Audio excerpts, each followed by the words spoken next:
Hello, everybody, and welcome back to another episode of Dark Rooms Podcast. I am so excited for this episode. I am Psychic, and there's Inky _ Ozone. And today, for the Season 2 finale of Dark Rooms, we are going to be talking about Lally's game, the book, the first Tales from the Pizzaplex book. And I am so excited. And we're joined today by we're joined by the live chat in Ozone's Discord server today. Hello, Jordan. How are you all doing? It's episode 50, everyone. That's wild. Wow, that just hit me. Oh my god. 50 episodes. 50 episodes. Of just four people talking about Five Nights at Freddy's. Man. It's like 50 times more. Yeah. It's like actually no, it's like 25 times more than the Happiest And the Day. FNaF movie isn't out yet. But it should be 2023. Yeah. So it would seem, yeah. Anyway, which is crazy. It's FNaF 3 year. Ooh. We're gonna start this episode with a live Sneakily Woop episode. I'm kidding. No. I swear. I'm kidding. Hello everyone, welcome to the podcast. I'm not doing this. The Sneakily Woop, we drowned them in oil. Yeah, because no one liked them. Yeah. Oh yeah, we were gonna like finish that, weren't we? But yeah, we no, never did. We never did. And I think it's okay. We'll just have them drowned in oil. Coils did it. Wait, Coils Oils is the main villain of season 2. Oh no. The background threat rising in the back. He's the Thanos of Dark Rooms. Coils Oils. Oh my gosh. Coils. We're going into phase 3 now. Anyways. Yeah, let's get on topic. Yes. Oh my gosh. So, on the 19th of July, the first Tales from the Pizzaplex book, Lally's game, was just came out. And also, can I just say, we haven't really talked about this on the podcast, but there's been so much Tales from the Pizzaplex news lately. Like, it's crazy. Like, we got cover, we got the fourth book cover, we got descriptions for book 4 and book 5, like back of the book descriptions. Man. And Inky, have you seen them? I bet I don't. I'm not sure I have. Hey, I mean, I've seen the cover for Submechanophobia. We also know there's going to be 7 books at least. Yeah. Mm-hmm. Nice. I was about to say we got the 6th and 7th one teased. Do we? Before we hop in, can I quickly talk about the backs of the books? Or just explain what they are, because I am so excited. I mean, if it's really fast, sure. Yeah, really fast. Yeah. But I think Inky will be excited about one of the stories, because it's really That's certainly interesting. Okay. All right, let me just find it. You guys can talk while I find this real quick.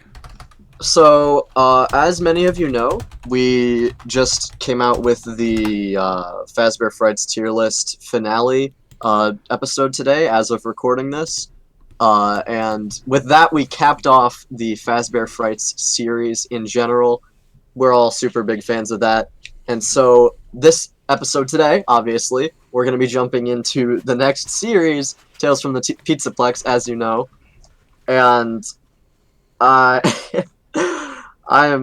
we're all really excited, and I'm just gonna say, right off the bat, this series came out swinging. Yeah. All right, I found it. If I can just go through this real quick. So the back of the book for Submechanophobia says, "Have you ever experienced a gut feeling that told you something was wrong? Caden senses the underwater animatronics at Freddy's Fantasy Water Park have a mind of their own. Robbie knows deep down that the minds of the members of the Fazbear fan club have been taken over by something. And Abe can't shake the feeling that the animatronic assistant at his Fazplex Tower apartment are hiding something from him. But the world found it's Freddy's and something. Fazplex Tower. Is this like the Yogscast Towers? Wait. I need to elaborate on this one. The one. So okay, can you read that last one again? And Abe can't shake the feeling that the animatronic assistants at his Fazplex Tower apartment are hiding something from him. But in the world of Five Nights at Freddy's, when something feels wrong, it's often too late to do anything about it. I don't remember which book it is, but there's huge odds that story gets a follow-up. It's in another book. In book 5. So, the back for book 5 says, "Would you ever cut corners to get what you want? Outsourcing their storytelling to an artificial intelligence comes with unintended results for the executives of Fazbear Entertainment's board of directors." What? Oh, this is gonna get so good. We talked to the big fellas? We talked to the big leagues? Yeah. Dude, evergreen moment. Perhaps. I knew Oh my I knew God. you would be excited about that. The next ones are the big fellas. yeah, just straight up executives of the board of directors. That's Taking some awesome. creative liberties in a series of articles for his school newspaper shows Drew that truth can really be stranger than fiction. And Drew from Coming Home. What? And Abe's journey to find the first generation animatronics causing problems for his bot home assistant leads him to believe he should have never moved into his new apartment. Bro, a literal sequel? Maybe. What the heck? Literally. It feels like maybe. a sequel. Maybe. No, it's the feels- same guy. It's the same apartment thing he says, Yeah. right? Yeah. It's the Yeah. same dude. I'm keeping my So- I'm trying to keep my hopes like not, I That's going love to be it, interesting. But, yeah. Yeah. Because like we've only ever gotten continuity basically in like the Stitch Raid. Yeah. Right. But I mean, stories were connected, but they weren't supposed to be like this is the same character in two different But stories. we get to see Fazbear Entertainment's board of directors. Oh my gosh! that is really exciting. That's hype as frick for the like. they gonna evergreen hire arc and Vanny? stuff? I don't know. They- But Well, keep in mind they're outsourcing their storytelling to an AI. Glitch Is it? crap. I was Well, wondering I'm if thinking. they didn't have the FNaF games stories, like the indie game stories, but they somehow got it. You know how Book 5 and Phasma Frights told like Afton's kind of like origins in the book series. yeah. Imagine imagine that story tells us how like Vanessa got hired and stuff, and then it kind of like That'd be goes into wild. Would be awesome. That'd I be very can't wild. wait for that one. Oh my gosh, it's gonna be so exciting. Like With all I knew that one. Was Like gonna be we hype. think the first book was pretty hype, and it had some really good stories. But I think these other ones are going to be way bigger in terms of like lore. Yeah. yeah. Way possibly, bigger. yeah.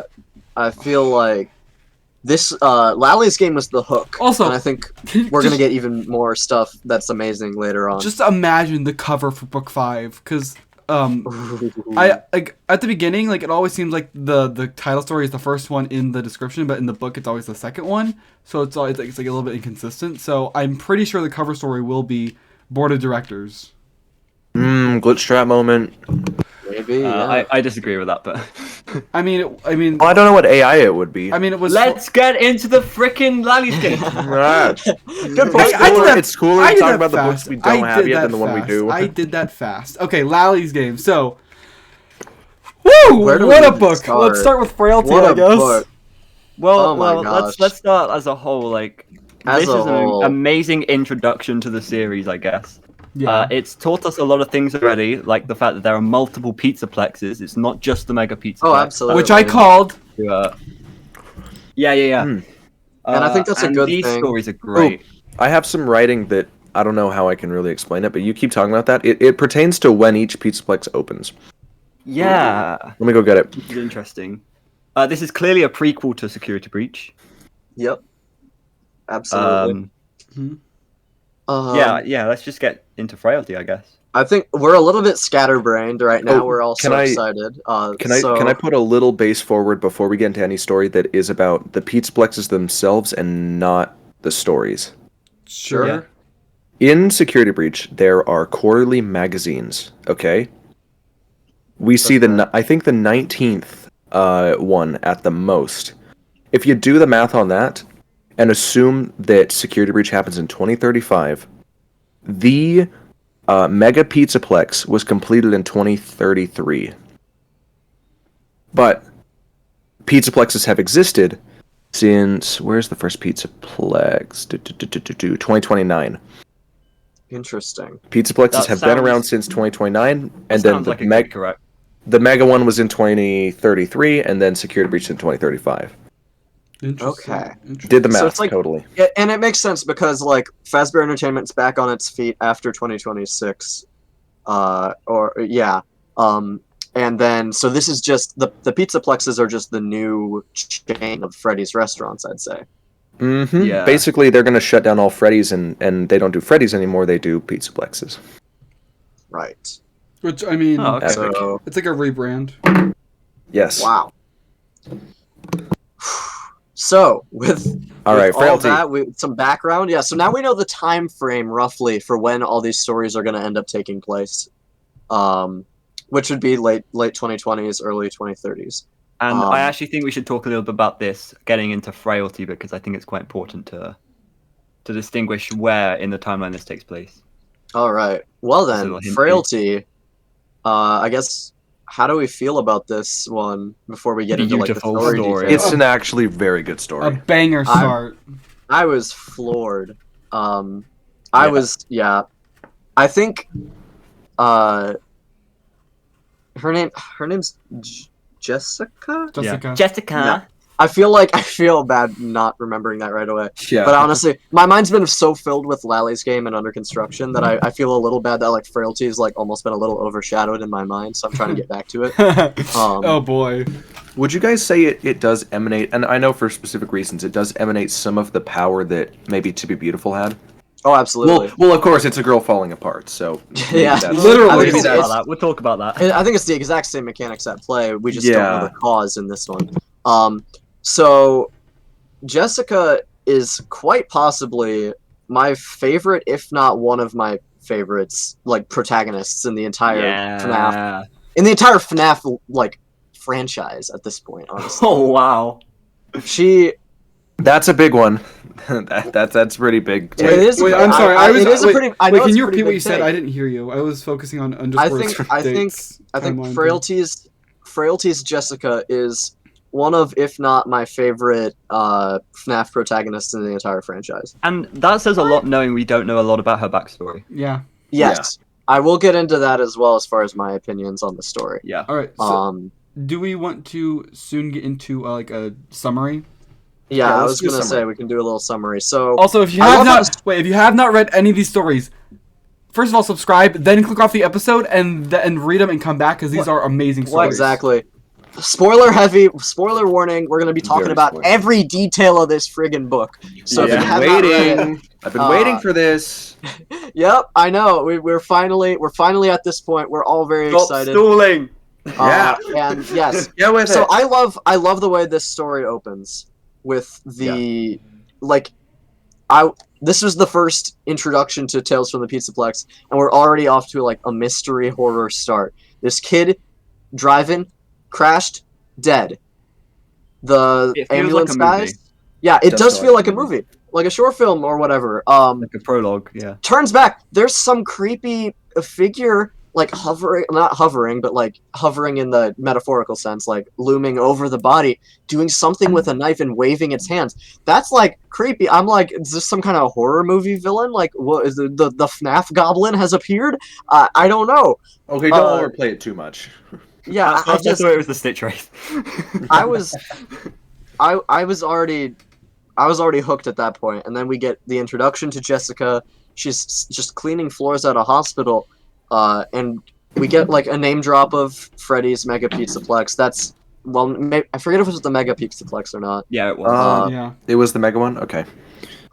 Regardless of that, that's like the only FNaF we really get in the story, but I don't care because it's a banger.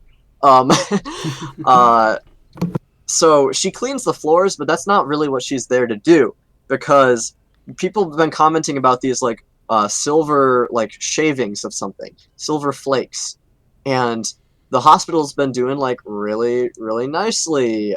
People are like recovering a lot. That's her job. That's her real purpose. She has the friggin' she has a locket thingy, or that's what it is referred to as, right? I'm not tripping. It's Yeah, say what? Say it again. Locket, like a locket. It's not a locket. It is just a pendant. a solid Pendant. pendant. That's the word I was looking for. Thank you. Yeah. So she like, it's a heart, and she shaves off bits of it, and it heals people. And right away, from the title of the story, and just like her effect in the story, you know, the title is Frailty. She is, I don't know if she knows she's doing it. I don't know if she knows how it works. But she is sacrificing her own life essence to heal these people. And that is a really friggin' cool concept for a protagonist, because that she's fully devoted to her purpose. She's still just a girl at school, but none of that matters to her, because her purpose, she fully believes, is to devote her literal life as it fades away, healing these people. It's so good. And, yeah, It is I love so that. good. It's so well done because it creates this like ever-growing mystery of like, oh, I'm so confused. Like, who is this person? I need to know more. And it's Right. kind of like What's leads you going on. on with her, really? She's so compelling because It captivates you. she's like a sympathetic character. Like she's fully devoted to her goal, but you almost kind of don't want to root for her because she's destroying herself in the process. Mm. It's Mhm.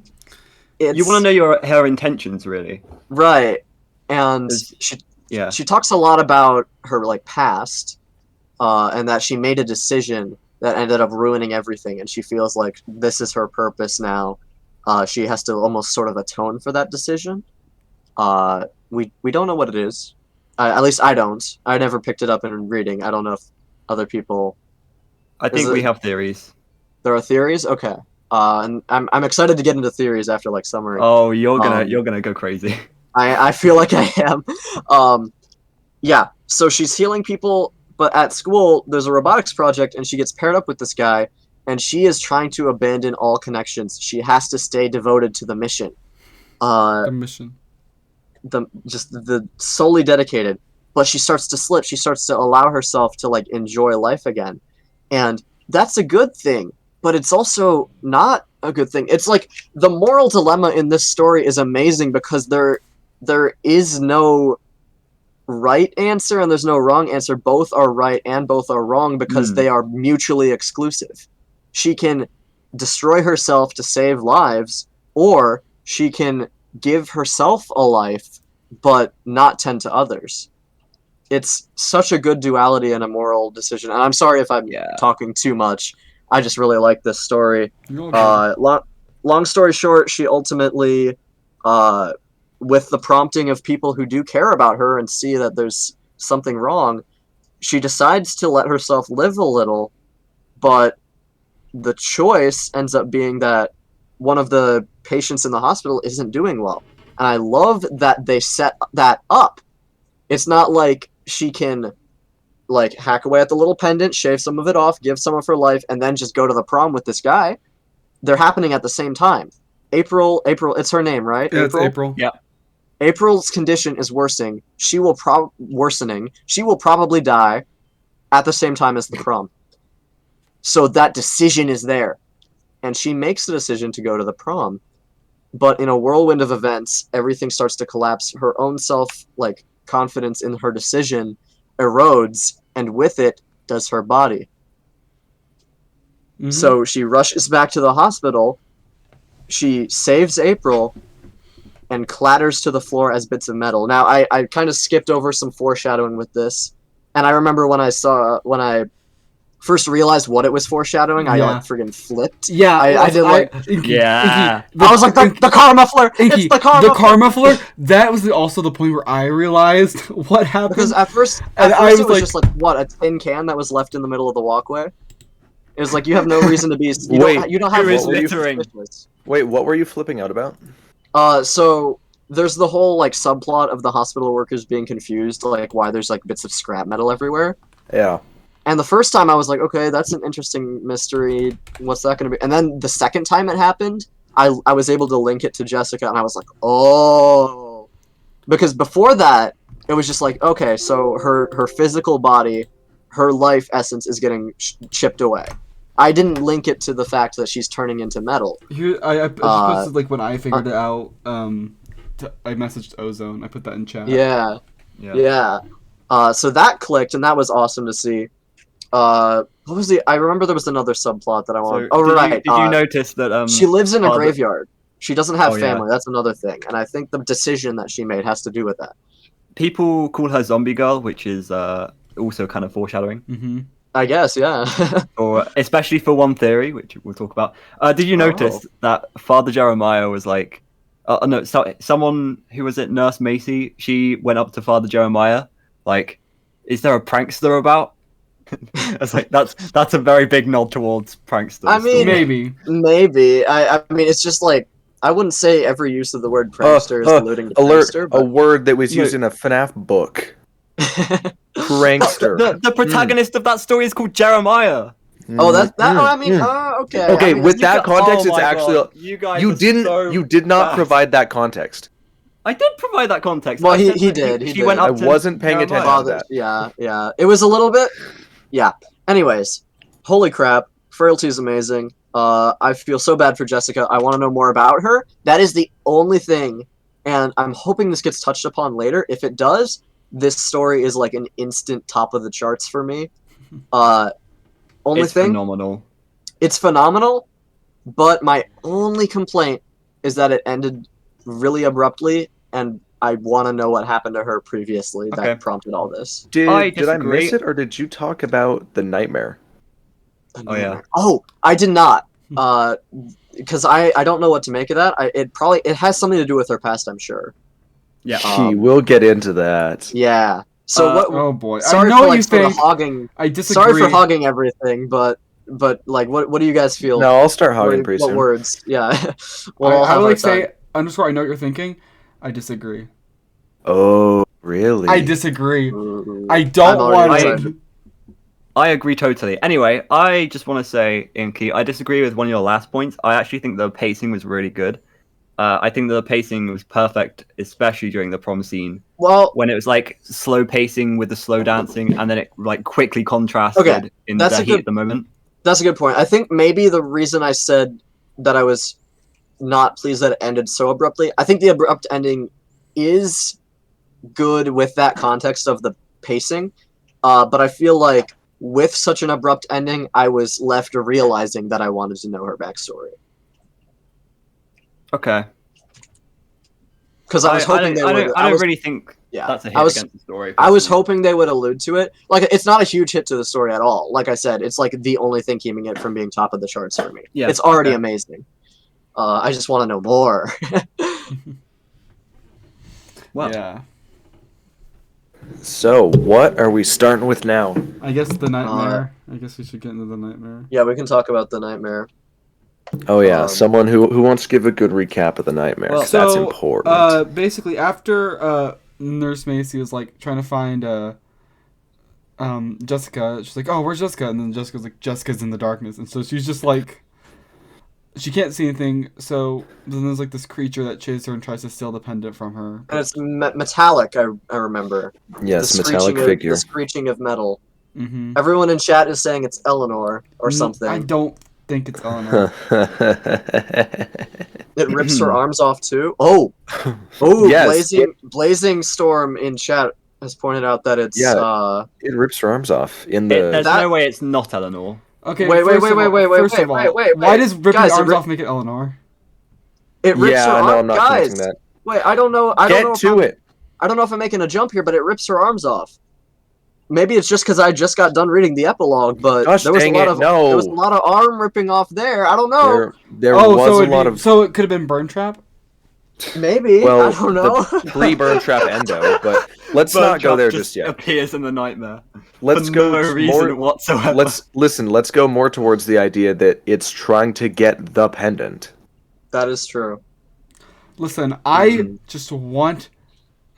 If you kill a character, make him stay dead for once in this godforsaken Okay, series. first, wait. I don't think that Eleanor's back. I'm just gonna clarify that. Yet, I don't like. She could be back. Like she was trapped in a nightmare. She wasn't dead for good.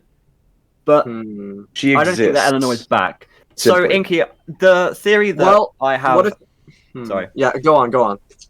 The theory that I have, and I think that other people have, is that Jessica is in fact an Eleanor victim, a past. I was Eleanor victim. about to go that route as well. from Because- this. Yeah. The way that the pendant works is just like how it happens in To Be Beautiful with Sarah. So, while the pendant is on, she's making an illusion. She looks like a regular human, whatever. When Mhm. the energy is drained, or when the pendant falls off, she just turns into metal. Yes. So she is a past victim that has been revived, aka Zombie Girl, and so when the power of the pendant is gone, she just turns into scrap metal. That's it. That's her story. I have. Now an wait, idea. you Right. first, then me. I've got some really in the thick of it ideas too. Yeah. I don't think she's been revived. I Okay. think What define I- revived Ozone? I Like, don't- what do I you don't- mean by it? I'm not too sure, but it's obviously the pendant is her energy source. Yes. That's what's Yes. keeping her together. So let's think of it like this. Sarah wanted to be beautiful. She was granted that with the pendant, and it turned her into scrap metal. Jessica, what is she doing? What does the pendant do for her? It heals people. So her contract with Eleanor had to have something to do with healing. This, I think, can tie back to her family. What if her family and her were on the verge of death in some terrible accident or something, and she alone made a contract with Eleanor to give herself life so that she could heal others, and she made that decision to save herself and now wants to make up for it by saving others. I like that. Okay, you want me to get in the real thick of it? All right. So, what's weird is that this story is happening when the Mega Pizzaplex is open, right? Yes. Yet, by my math, by the time the Mega Pizzaplex is open, Eleanor should have been, by at least 3 to 5 years, gone by this point. The Citrate happened agree. about 3 to 5 years ago. I agree. Not sure. think I don't think think- we can put it in numbers. Well, I think I Jessica has been given some state of, if her contract was to get herself out of that life or death situation, I think she has been gifted with a sort of temporary immortality until she whittles away the pendant to give life to others. So I don't think this is a recent occurrence. I think she's been wandering for a while. But yeah, basically what's weird about this story is that it pitches the idea that Eleanor's been long dead, but she fell to Eleanor as a scrap victim many years ago, yet she still has the pendant and still is alive. But Right. we last saw the pendant with Eleanor and then Larson in the Stitch Wraith. How'd she get it back? There are multiple pendants. I was gonna say How often does a pendant strike twice? I mean, We only I know the would- existence okay. of one. if it had the exact same effect, I would agree, but I think Eleanor might have multiple of these because each one seems to have a different purpose. From the two that we've seen, they both have different purposes. I think she might. I think the pendant. I think it symbolizes a contract, and Sarah's contract was that pendant. Jessica's contract is this one, in my opinion, at least. Keep in mind, Eleanor, who is the wielder and the dealer of supposedly pendants, did not make the pendant. It was Talbot, and she got it. She got one from him. Well, That's a good In point. To Be Beautiful, Eleanor says that she made the pendant. yeah. Did she say that? Yeah. Yeah. Maybe Is she lying, or is she actually She telling could the be truth? lying. She could be lying. I do agree. I but- think there's just Maybe multiple she- pendants. Maybe she modeled the pendant. Maybe the first pendant was given to her, and then she was able to create some from that blueprint, I suppose. Blazing is saying that Eleanor still has a pendant while Sarah has a pendant, but I'm not so sure about that because she clicks a button on herself, and I'm Yeah. pretty sure not a pendant. I do think that multiple pendants can be made. They're literally just remnant, are they not? And maybe sound illusion. They are like metal infused or remnant infused metal, basically melded into just a pendant shape. I don't think it's a stretch to say that Apparently there's multiple Talbot. pendants. Yeah, I think Talbot, as Blazing is saying in chat, probably had his own. I think had his own pendant the entire time. Apparently. We wouldn't know that. No. Oh. I've always been going off the assumption that Renelle's pendant somehow just fell into Eleanor's hands. That the entire time, that's the pendant. No, This is Talbert's fault that Eleanor has the pendant. 'Cause it's the one he made for his daughter. Well, if Anyway. there is only one pendant after Frailty, it is gone. Yes, There was- definitely. It was It- chipped away over time. It has been shaved away entirely. I see a lot of people thinking that it wasn't gone after it, and I'm confused because it No, literally 'cause- gets shaved to nothingness. Right, because if it had any left, Jessica would still be alive. Well, I do want to. I want to pitch an interesting alternate pitch as to why she actually died, and it's Okay. not the pendant. The pendant is probably an aspect to keeping her alive, but there's something else that was also keeping her alive. I'm not ranting, Pinball. Shut up. Determination. Yeah, is it her? That is it her wrong mission? wrong franchise. Oh. Okay, so basically, to move on to your happiest day, you have to have a good memory.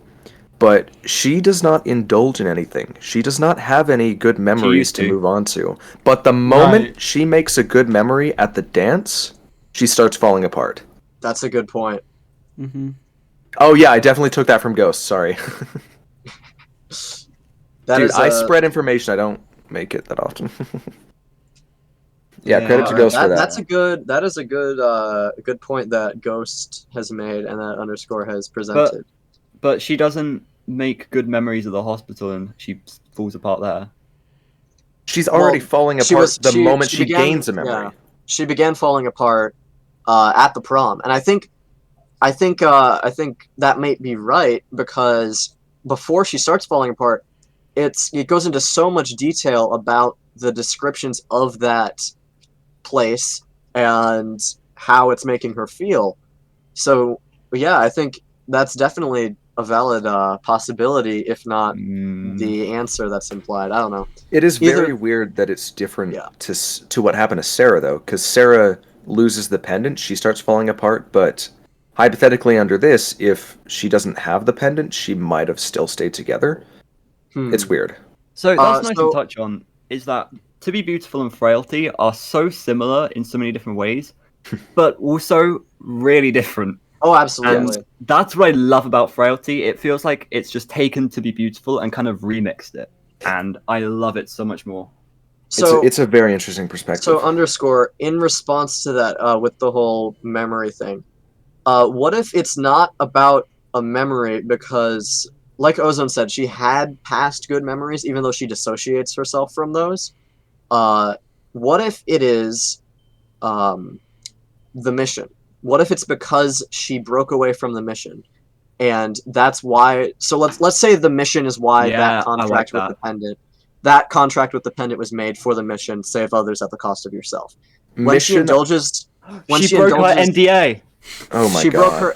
Like when she goes, like when she helps herself, she is breaking that. And the reason that didn't happen for Sarah is that her contract was just to be beautiful, and she can't really break her beauty until she ends up breaking that pendant. Right. I think the determining factor for that, at least, would come down to whether or not there are multiple pendants. If there are multiple pendants, then it is like this. It could be this contract break. If there are not, it's probably the memory thing.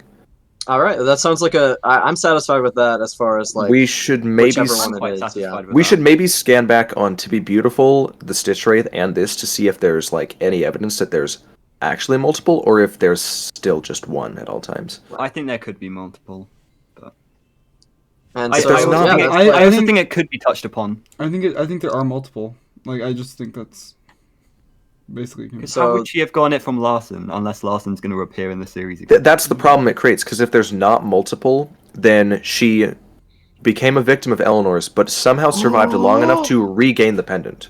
She's Larson's daughter. What? Larson doesn't well, that's no. I don't think. No. She doesn't have a daughter. I'm joking. Well, she was born after the Fazbear Frights. They were like, we're going to have a celebratory baby. This is like. You realize this is like 5 years. This is like 2 to 5 years. Yeah. Estimation 5 years. I'm joking. Yeah. I'm joking. Then stop providing evidence if you're joking. Jessica is secretly 5 years old. Five Nights at Freddy's. Oh my gosh, it's all coming together. 5 children. Oh my gosh. Okay. So, do we have any more thoughts on Frailty? I think either way, theories and plot-wise, with her decision, I feel like I don't know if it has to be touched upon again, but I definitely want this story's themes to come up again. Yes. Oh yeah. It would be very cool to see some of the results or repercussions or backstory on what happened in this one. Backstory most of all is what I want to see because we just don't know. I want to know if you guys think Father Jeremiah is sus or not. He's not. He's a cool guy, I think. You think? Yeah. He does have some suspicious things. Because Well, he what was knows what's he's going the on, only- doesn't he? He's the only one that knows what happened. He looks at the right, garbage and is like, right. I get do it. remember. I do remember that. Right. It's possible. It's possible he's dealt with something like this before. Maybe. And he Would be knows weird. what the pendant does, I believe. Interesting. Yeah. I have a feeling maybe he could pop up again, but I don't know. Maybe. It'd be interesting to see him pop up again. Regardless, I don't think he has ill intentions. He might have just known and like, oh no, this poor kid. Yeah. Do we have anything So, more to say about Frailty? I just want to ask where you would put it on the on the tier list. Well, I want to say I'm not going to be comparing it to Fazbear Frights just yet until It we might get a be lot more. injustice to do that. Yeah, I think it's good to compare them separately right now. But it's an S. It's definitely an S. Star in chat said S. I think it's an Yeah. S. I think it's I one think of the it's best pretty stories good. we've ever had. I think it'll be because I want to know more about the backstory, because I think knowing the beginning of the story will make the end more satisfying. Yeah. Because of that, I think it'll be low S for me, but definitely S. Like Wow. this series came out swinging. When I was done with So Frailty, good. I was floored. I was like, all right. I woke up this morning ready to live those moments of reading Fazbear Frights again, and it came back. Everything came back. I'm so happy about it. Yeah. Okay. Should we move on to Lally's game? Oh I yeah. think yes. it's time. Yeah. Second story in the book. Lally's game. Yes! This story is amazing. I freaking love this! Jesus Christ! What is happening? You turned into a devil.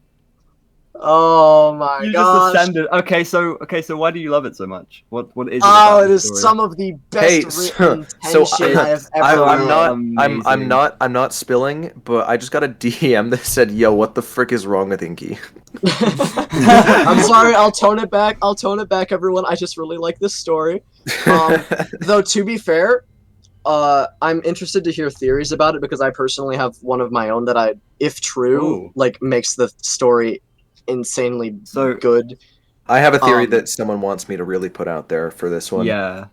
The other day when you were reading it, I was like on the edge of my seat, like, come on, get to the ending. Yeah, Because I think it saves the story, but I love Yeah. the build-up. I don't know Pinball, what you shut up. I don't know what you're talking about when you say that it saves No, the I story, mean- because I don't no. think it needed saving. I think it was an A, and I think it went up to an S star. I think Lally's Genuinely. game is just mid. Oh, okay. Why do you feel that? I'm interested. I don't know. It's just mid, man. I don't know what else to tell you. It feels like a Pinball says it mid-story, has but- filler. Pinball says it has a lot of filler. I would say that it is build up rather than filler. I think there was a part where I was bored, but I apart was from that- I was not bored at all because of let me explain why I love this story so much. Yeah. So it's about the Selena. Yeah, this is the one with Selena and Cade, right? Giga Chad. The Giga Chad. Immediately they set them up as the perfect couple. I'm like, okay, something's wrong. And we first get that when the box gets brought out. Box, FNaF 4 connection, who knows? I'm not going to get into that right now. What matters is it's from his childhood. He doesn't want to talk about it. He gets snappy about it, so the seeds of distrust are planted. This is important because this sets up the central theme of this story. Confusion and mistrust. I love that because it is a swirling mess of confusion, and that is exactly what Selena is feeling, and that's exactly what it is written for the reader to be feeling. She wants to see what's in that box. She opens the box, and so up to that point, you're suspecting Cade. What's going on? Why is he hiding this? Opens it up, and he's like, oh no, Lally escaped. The backstory with Lally, I love that it's revealed in an old photo album. That's creepy. Like, oh, look at these funny childhood pictures. Creepy little robot boy. Who is he? What does he do? The mom is being kind of evasive about it. Oh, one day it went missing. Was Cade sad? No, he was scared. Why is Cade scared? All right. Flash forward. The box is open. Cade is freaking out. And they finally have a moment to, like, talk about it together. And Cade claims that Lally followed him home and has been appearing around him everywhere, and that he locked him in the box. He believes he locked him in the box. That's the thing. Because he never... I don't remember if Selena asked specifically or not, but Cade didn't see it go into the box. He just left the box open, then ran back in and closed it, knowing in his heart that Lally would choose to hide there. So the box is only open a little tiny crack, I believe, if I remember correctly. But Cade is flipping out that Lally has escaped. I believe like she unlocks it but doesn't open it. Yes, she unlocks it but doesn't open it, and Lally that's gets enough. out by herself. Or himself, sorry. Yeah. So that's what Cade believes happened. So then we get into the segment of the story where Selena and the reader now trust Cade again. Because this is my favorite part of it. You don't think Cade is necessarily crazy because it's a FNaF story. Lally's game takes full advantage of being a FNaF story because it's like, oh, Lally followed him home? It's haunting him? Oh yeah, we've seen stuff like that before. That's believable. We can trust Cade now. Mm-hmm. And then Selena starts to like question everything, like, surely that can't have happened. He's just like traumatized. This can't be real. Until she sees Lally. And she can't trust herself anymore, but she does trust Cade. Then she starts like hearing Lally everywhere, but doesn't see him again until way later, which is important to note. And she goes to Cade's mom. They talk about Lally some more. 2 important details. Lally was never programmed to move. It was a hide-and-seek game where you hide him and then you seek for him. So it doesn't make sense. Cade was obsessed with it as a child. Another kid named Daniel tries to get in on the fun. Cade gets angry, absolutely furious. Then Daniel dies in an accident. Selena asks about the accident, and the mom is completely evasive. She knows. So, Selena is now worried. Now, in the culmination, the climax of the book, there is a line that I love. Is it, like, I forget exactly how it goes, but is she afraid of Lally? Is she afraid of Cade? Or is she just going crazy? That is the central question of this story. Who is to blame? You are kept in the dark for so long, and so is she. You flip-flop back and forth. Is the problem Cade? No, the problem is Lally. But is the problem Cade? Because he's still being a little weird about it. She goes home. She starts looking for Lally. She's going to be done with this crap. Well, actually, she wants to leave, but she hears Lally. And so now she's looking for him. Cade is there. He like, tries to keep her quiet. You don't want to upset Lally. You don't upset Lally or you get put in the box. And she's like, you killed Daniel, didn't you? No, Lally did. The game is only for 2. I love the dialogue here. Yeah. It is so good. She's able to knock Cade out. She runs upstairs. She hides in a closet. And then the story is vague. It goes, she hears rustling and she hears a whisper. And the whisper, she says, it's like, the book says that it's like sealed her fate or something. Let me look at this real quick. I've got it pulled up right here thanks to me owning the book now. Thank you, Psychic. No problem. Let's see. Let's see. It's so nice having the book for discussion, isn't it? Yes. The whisper's message was short, but it was filled with meaning. That means she knows what it means. So, it's a whisper that's high. We cut to Cade. He wakes up. He goes up, checks the box. Selena's body is crammed in there. She's dead. He's freaking out. Then, in a scene kind of reminiscent of the new kid, well, actually before that, he hears a whisper, the game is only for 2. Amazing catchphrase.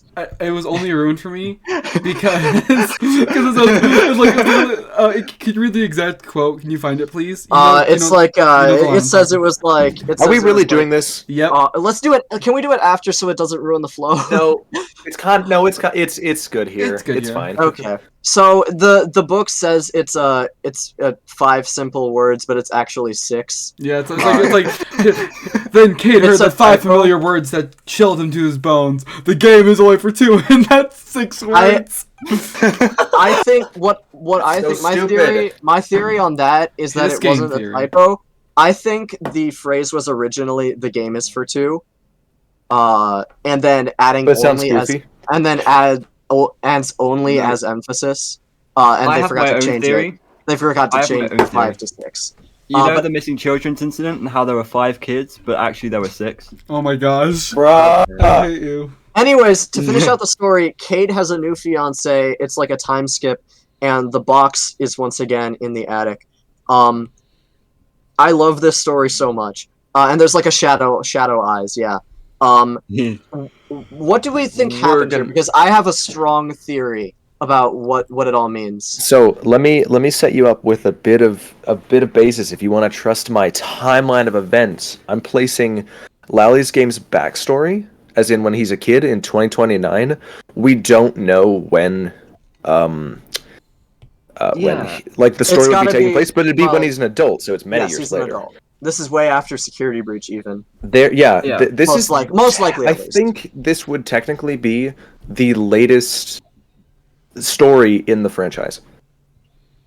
Now, am I Yeah, also well, right maybe, in saying possibly. that? Am I also right in saying this story is the only one that's not in the Mega Pizzaplex? Does this one Well, it- mention the Pizzaplex, but not the Mega one? It's the mini Pizzaplex, I believe. Yes.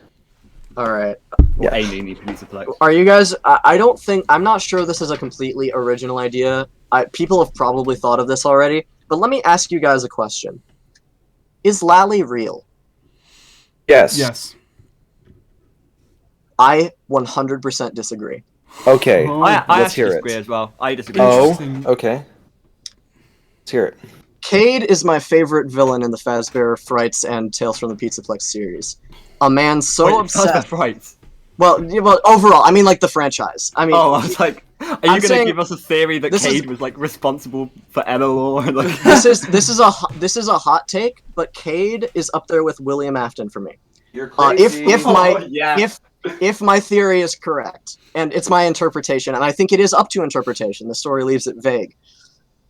I think Cade was obsessed with Lally's game as a kid.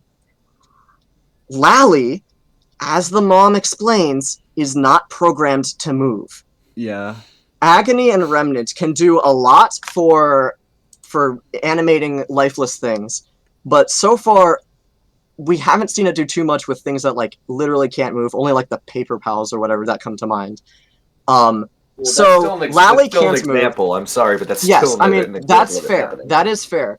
But like with the rest adding up, here's what I have. Okay. So there's construction things, whatever. Lally goes missing. People think he was stolen. Cade says Lally followed him home.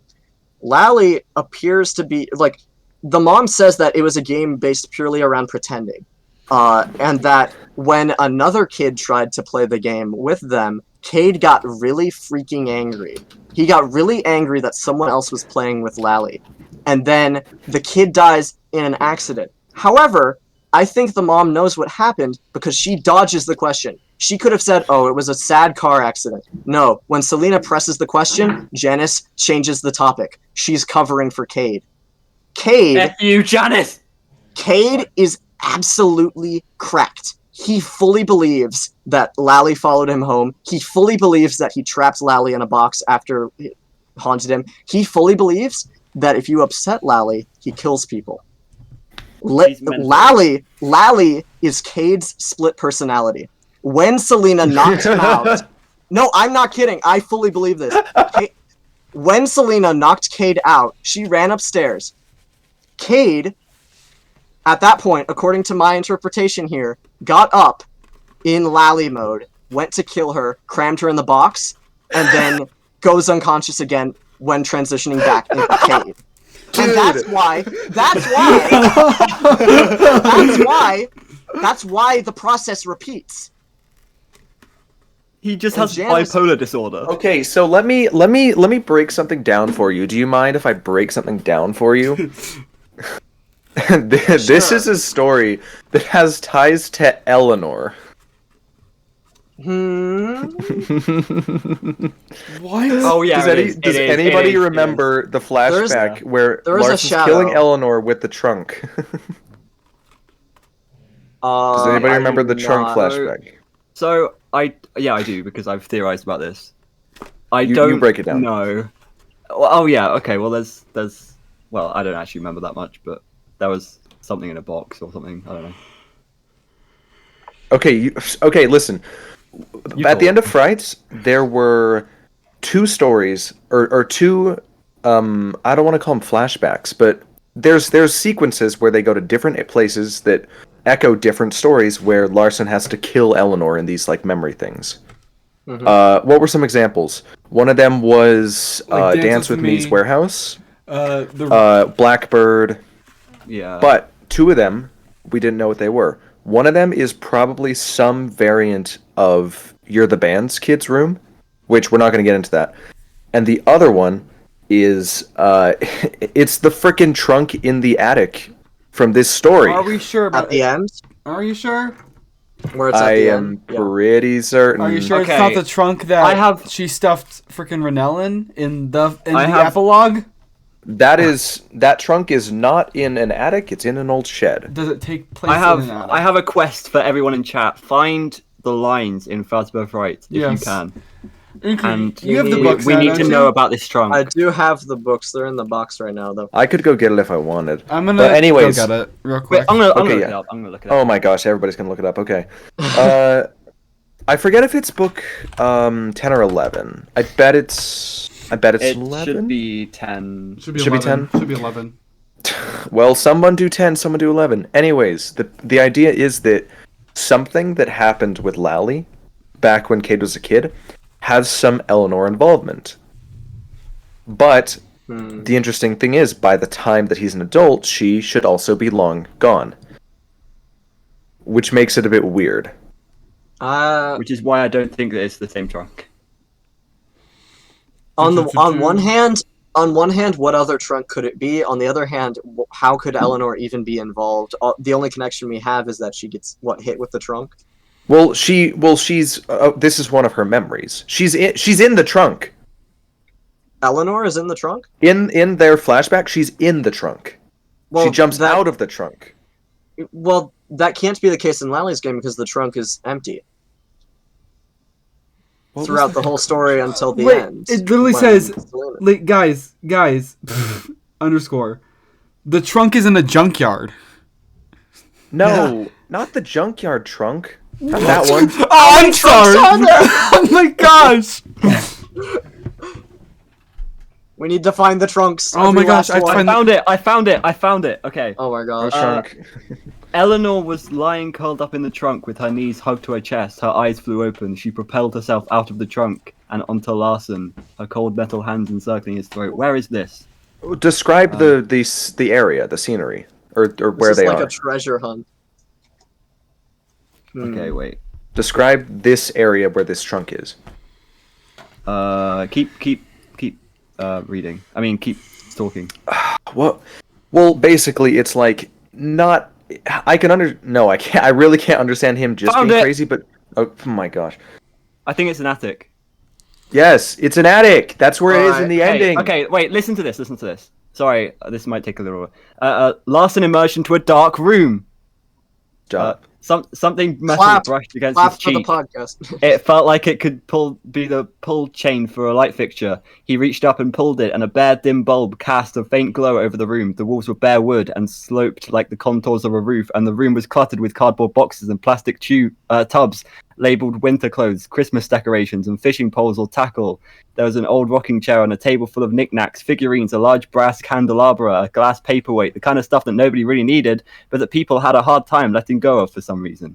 A large antique trunk sat in the far left corner of the room. That is what this attic is.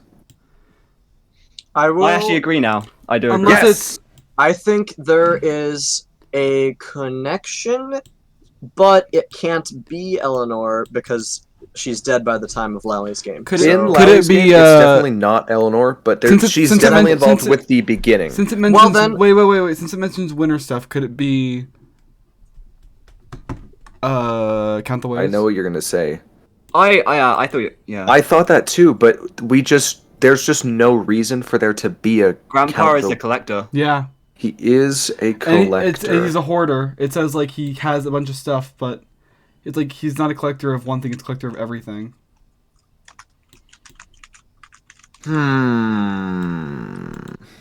This is a hard one, you know.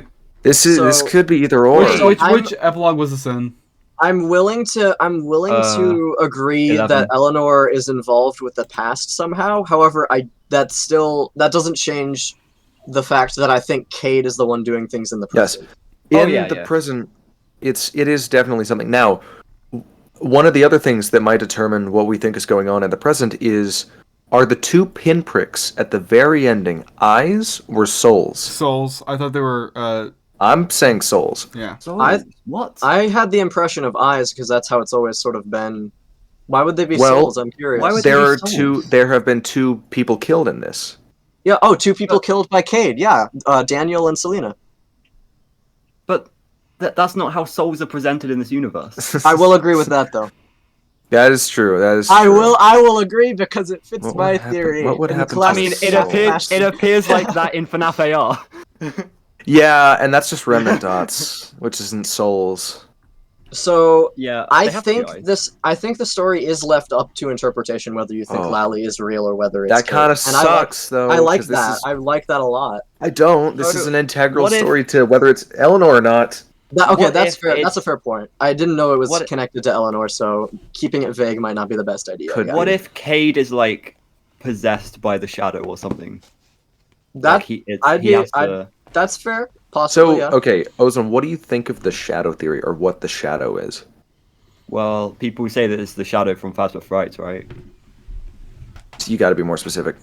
Yeah. Well, I don't know. Like basically, there's a hide and seek shadow. There's an Eleanor.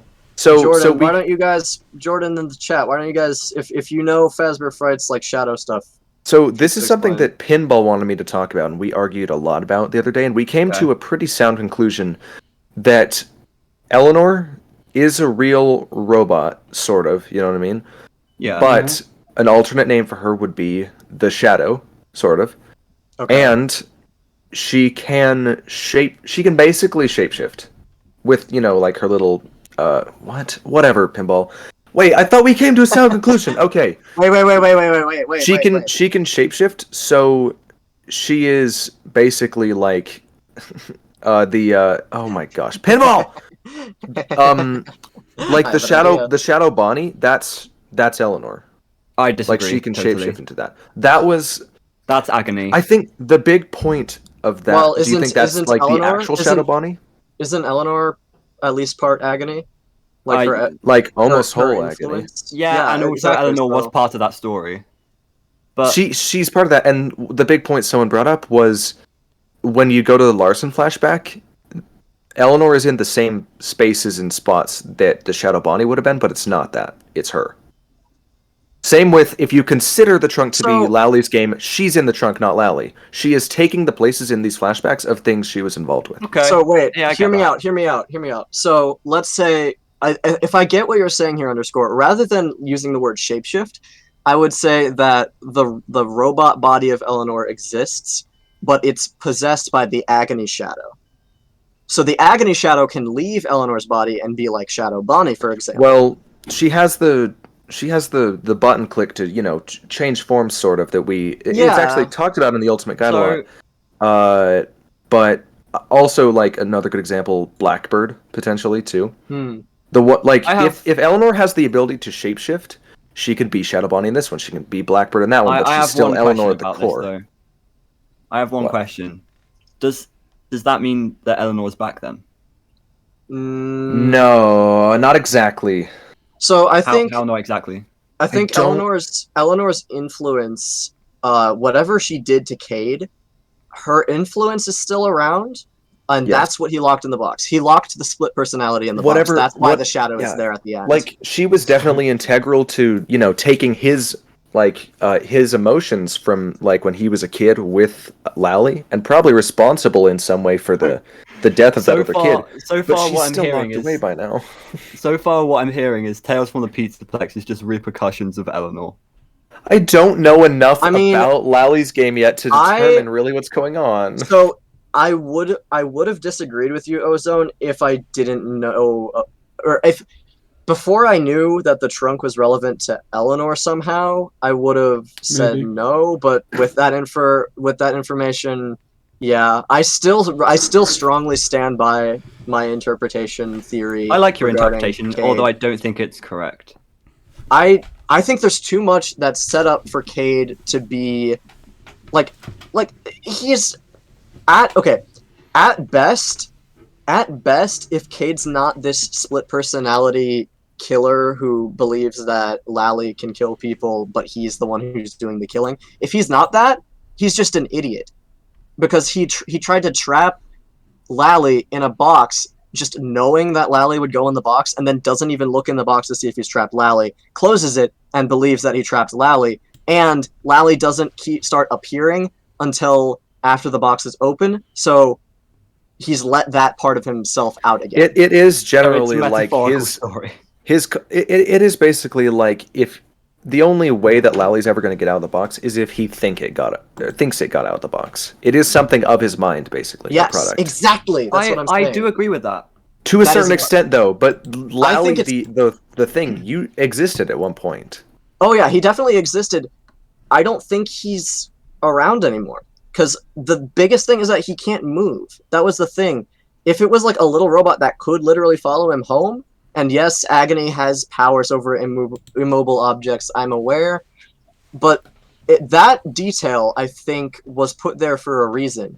And that's the point where Selena starts to distrust Cade again. And I think that's there for a reason. But Because I think- if Lally can't move, then it means that, yeah, Cade's the one doing this stuff.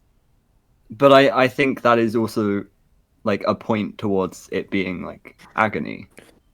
Like it couldn't move before, now it can move. Whoa, what's happening? It's Agony. I think Again, this is why I'm saying that I think the ending is left up to interpretation. Yes, Pinball in chat says that Selena sees Lally in the garage. I was ready for that one. So going back to that line where she doesn't know whether she's afraid of Lally, she doesn't know whether she's afraid of Cade, or she doesn't know if she's going insane. I think it's all three, because Lally is Cade. She only sees Lally after Cade described his experience to her. She's losing her mind as well. So she sees Lally, but she didn't really see Lally, is what I'm saying. She only got Lally described because she opened the box. Like, exactly. She let that out. She let Cade's... It's complicated, I know. She let Cade's split personality out, and with Cade describing his experience to her, she sort of, because she trusted him again at that point, she knew to sort of be looking out for these things, so she began to imagine everyday sights and sounds as Lally. Like Friendly Face. oh boy. Like Friendly Face. I'm gonna jump the shark a bit and say I think that from all of us, we just do not know enough about Eleanor or this story in general to come to a very sound conclusion. And that's like why it's the opposite of Frailty for me. Frailty, I want to know more. Lally's game, I love that I don't know more. I need a sound conclusion. If it's in any way potentially Eleanor relevant, I need that sound conclusion. And we don't know what's up. If Well, how Eleanor we got at works least in 10 terms more of this or epilogues, so... Yeah. Because, let's face it, we're getting 12 books. Like, they're not going to stop at, like, 7. Cade hearing noises after the fact, I believe, could have been the noises waking up his other personality again, would be my answer for that. I know that it's like... It probably looks like I'm stretching evidence to fit the theory here, but I really do, like, hold to this interpretation, and I'm willing to go for that. So, just so you guys are aware, we are about an hour in. Yeah. Okay. Do we want to move on and get to under construction? Under construction, baby. Let's go. This one's interesting. This is my favorite story of all time. And then we get Ghost. Ghost loves this one. And then we get the epilogue. Oh my gosh, we're just getting started, baby. The epilogue has more ramifications for like Stitch Line games, I'd say, and it's kind of straightforward as far as the events that happened. Yeah, but we still need to talk about it. Yes, absolutely. All right, but under construction. So the epilogue, the freaking under construction apocalypse. Holy crap! All right. So let me give you a quick summary of this thing. I'm glad you're being brave and doing it. I don't want to okay. try and touch So- the summary. Before we continue, the story mentions the real life disease of cancer and uses it quite a lot, and that is a big point of contention with the story. So if you don't want to hear about that, I'll probably put something in like the chat or not chat in the comments, so you can skip ahead if you're watching this on YouTube, because I know some people don't like that. And That's strange. because cancer is a real thing. So we're gonna try not to like make. We're not gonna make light. to- We're not gonna make Yeah. light of it. Yeah, we're not like making. we're not gonna try and dig up any trauma for any viewers. Yeah, I just, Do you guys know why Reddit delayed leaking some of this story for a few days when they got the book first? Yeah, Why? because of Technoblade. Oh, It Oh, happened yeah. literally the day before. yikes! Man. That is. Rest in peace, man. Yeah. That is All All right. unfortunate. So, basically, this story starts at Freddy Fazbear's Mega Pizzaplex, the one from Security Breach, I think, right? And I Yeah. It is the Mega It is the Pizzaplex. Mega Pizza. yeah, the Mega Pizzaplex. And you will notice that there are a lot of different things. They revamped Pizzaplex many times. Yeah. Well, Ozone, this is like it is just opened. Yeah. That's what I mean. It is what I'm assuming to be. Where is it? Do I see the What- pin? The What timeline gets freaking- whipped out again. Oh, I'm just gonna pin it. Whatever. Yeah, please. Pizzaplex completed May. This is in May of probably 2023. All right. Wait, what? You mean 23 or 33? 33. I was gonna say. Huh? Fazbear Fights Burns. Pizzaplex. Springtrap is still. Yeah. Springtrap's still kicking around Anyway. at 2023. So, we have Maya, Jackson, and Maya. Mayor slash Yeah, Mayor. I mean, a Mayor slash Maya. That's how you spell Maya. That is how you It's how you pronounce spell. Maya. It's how you spell Mayor as well. Inky. I I've do never heard agree. Maya be a name. I would say Maya, but I'm We pretty are sure... not arguing about No, her wait, name but I'm pretty sure pronunciation. in the story it mentions how like I she mean- got her name from the month. So I think it was I Right, call but that doesn't Sergio mean- Sergio. You guys call Sergio Sergio. Well, that's how you're supposed to. okay. Anyways. Okay, fine. I'll say Maya. Fine, whatever. Okay, so this girl, okay, she she basically it's her birthday. It's her 16th birthday, and she and her two friends, Jackson and the other one I can't remember, Elena. It was no, that's her sister. Noelle. Noelle. Yep. They all go to Freddy Fazbear's Mega Pizzaplex, and they're just having a grand old time. They're doing all the fun stuff. And the reason that Mayo wanted to go is because she decided that she wanted to see the brand new AR booth. I believe it's called The World Celebrates You, right? Yes. So they like she's like super excited. Her friend Jackson's like the smart one that explains like, oh, this is how it works. And so they go and they find it, but it's under construction. So they're like, oh, I'm sorry, this sucks. And then she's like, you know what? No, I'm gonna do this. So she runs inside, and like, wait, are you sure you want to do that? And she's like, we're going. So they go in, and they basically get this like headpiece thing, and they put it on, and they are transported into the game. So basically, it creates an AR world around her where everyone she knows and loves is like there to celebrate her. She gets like a amazing birthday, the kind of birthday she always wanted. It's just like it's like the best day ever. Calls it her happiest day. Yep, I was gonna say they call it her happiest day. The freaking alarm goes off. Yeah, and then it ends. So she takes it off and she leaves. They do a couple more stuff, but then she goes home.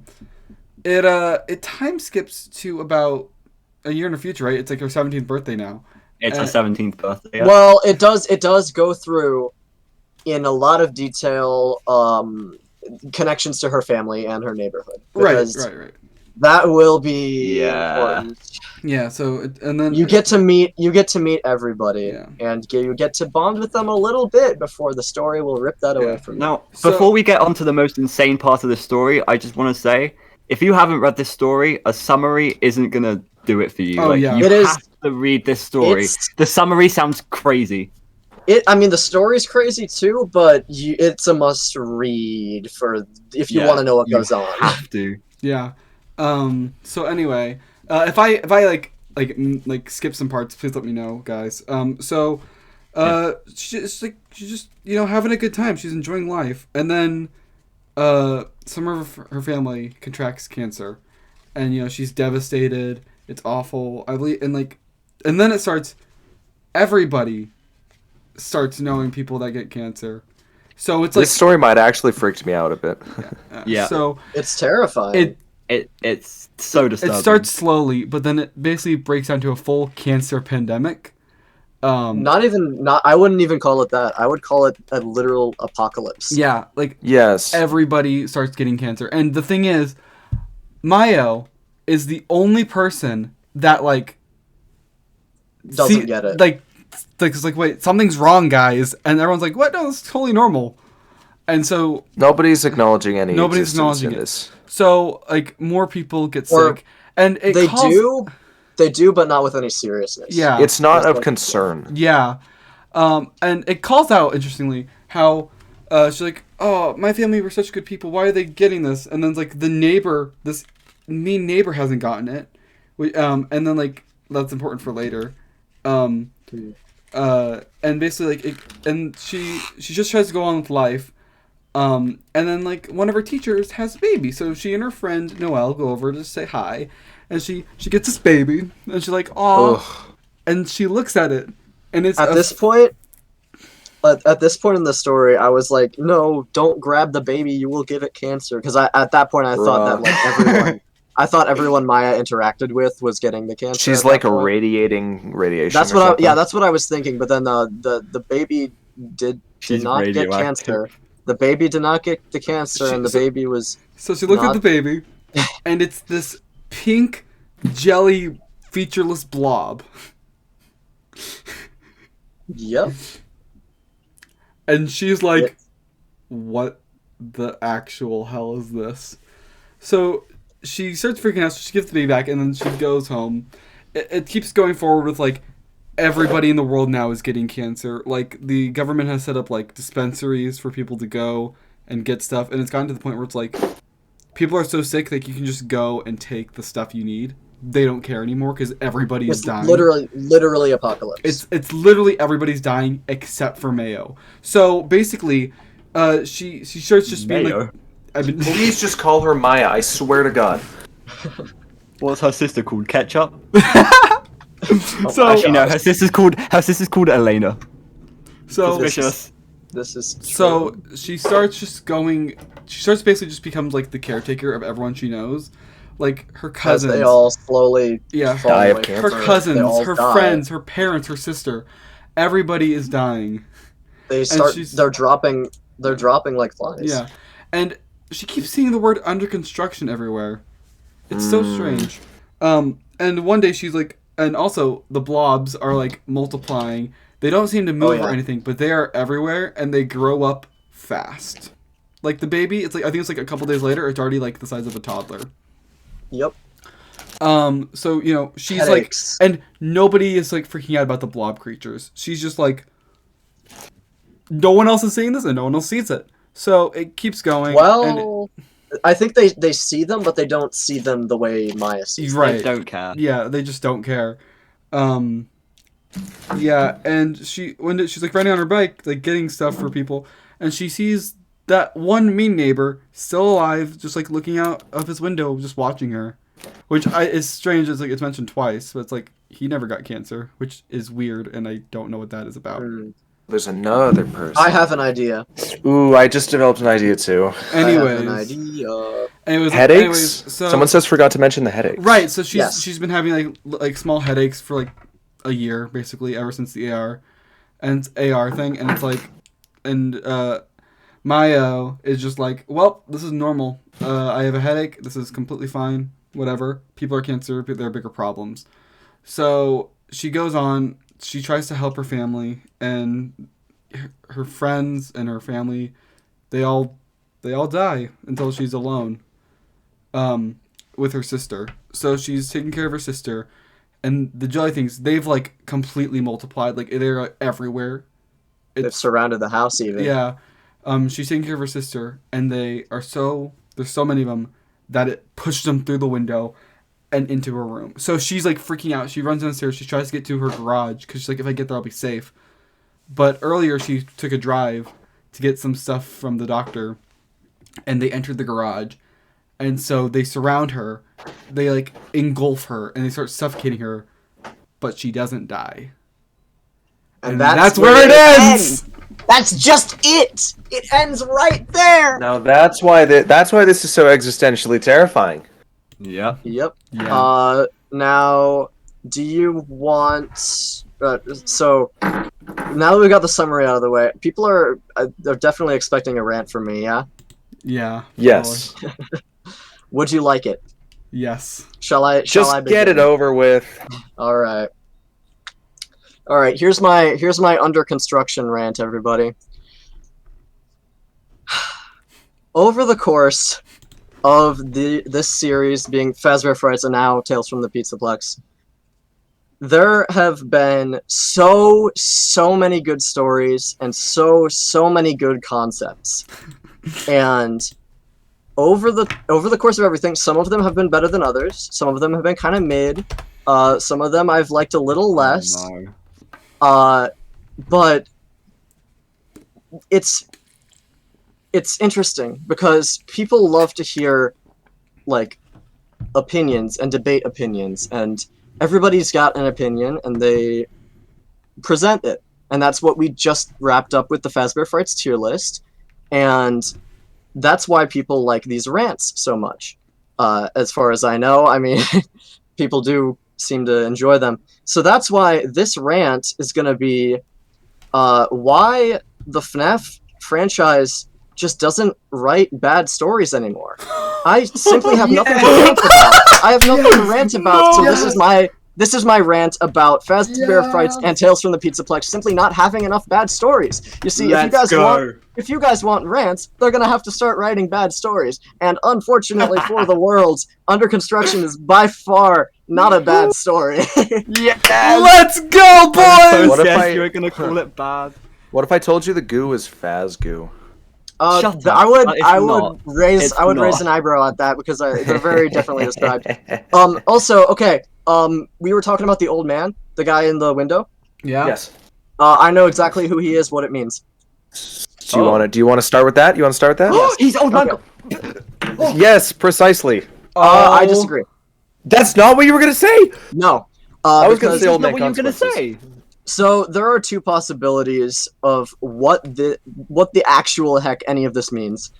Possibility one was an idea that I sort of had while reading, where it was just like, after she left the AR, like it leaked out of the machine and is trying to make the real world into the AR world, being they have to replace all the people so radiation kills them off with cancer, and the new blob things are going to be the new people, and it's all about her.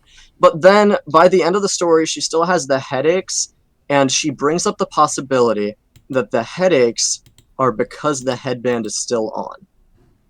I think my interpretation, my theory is that His game theory.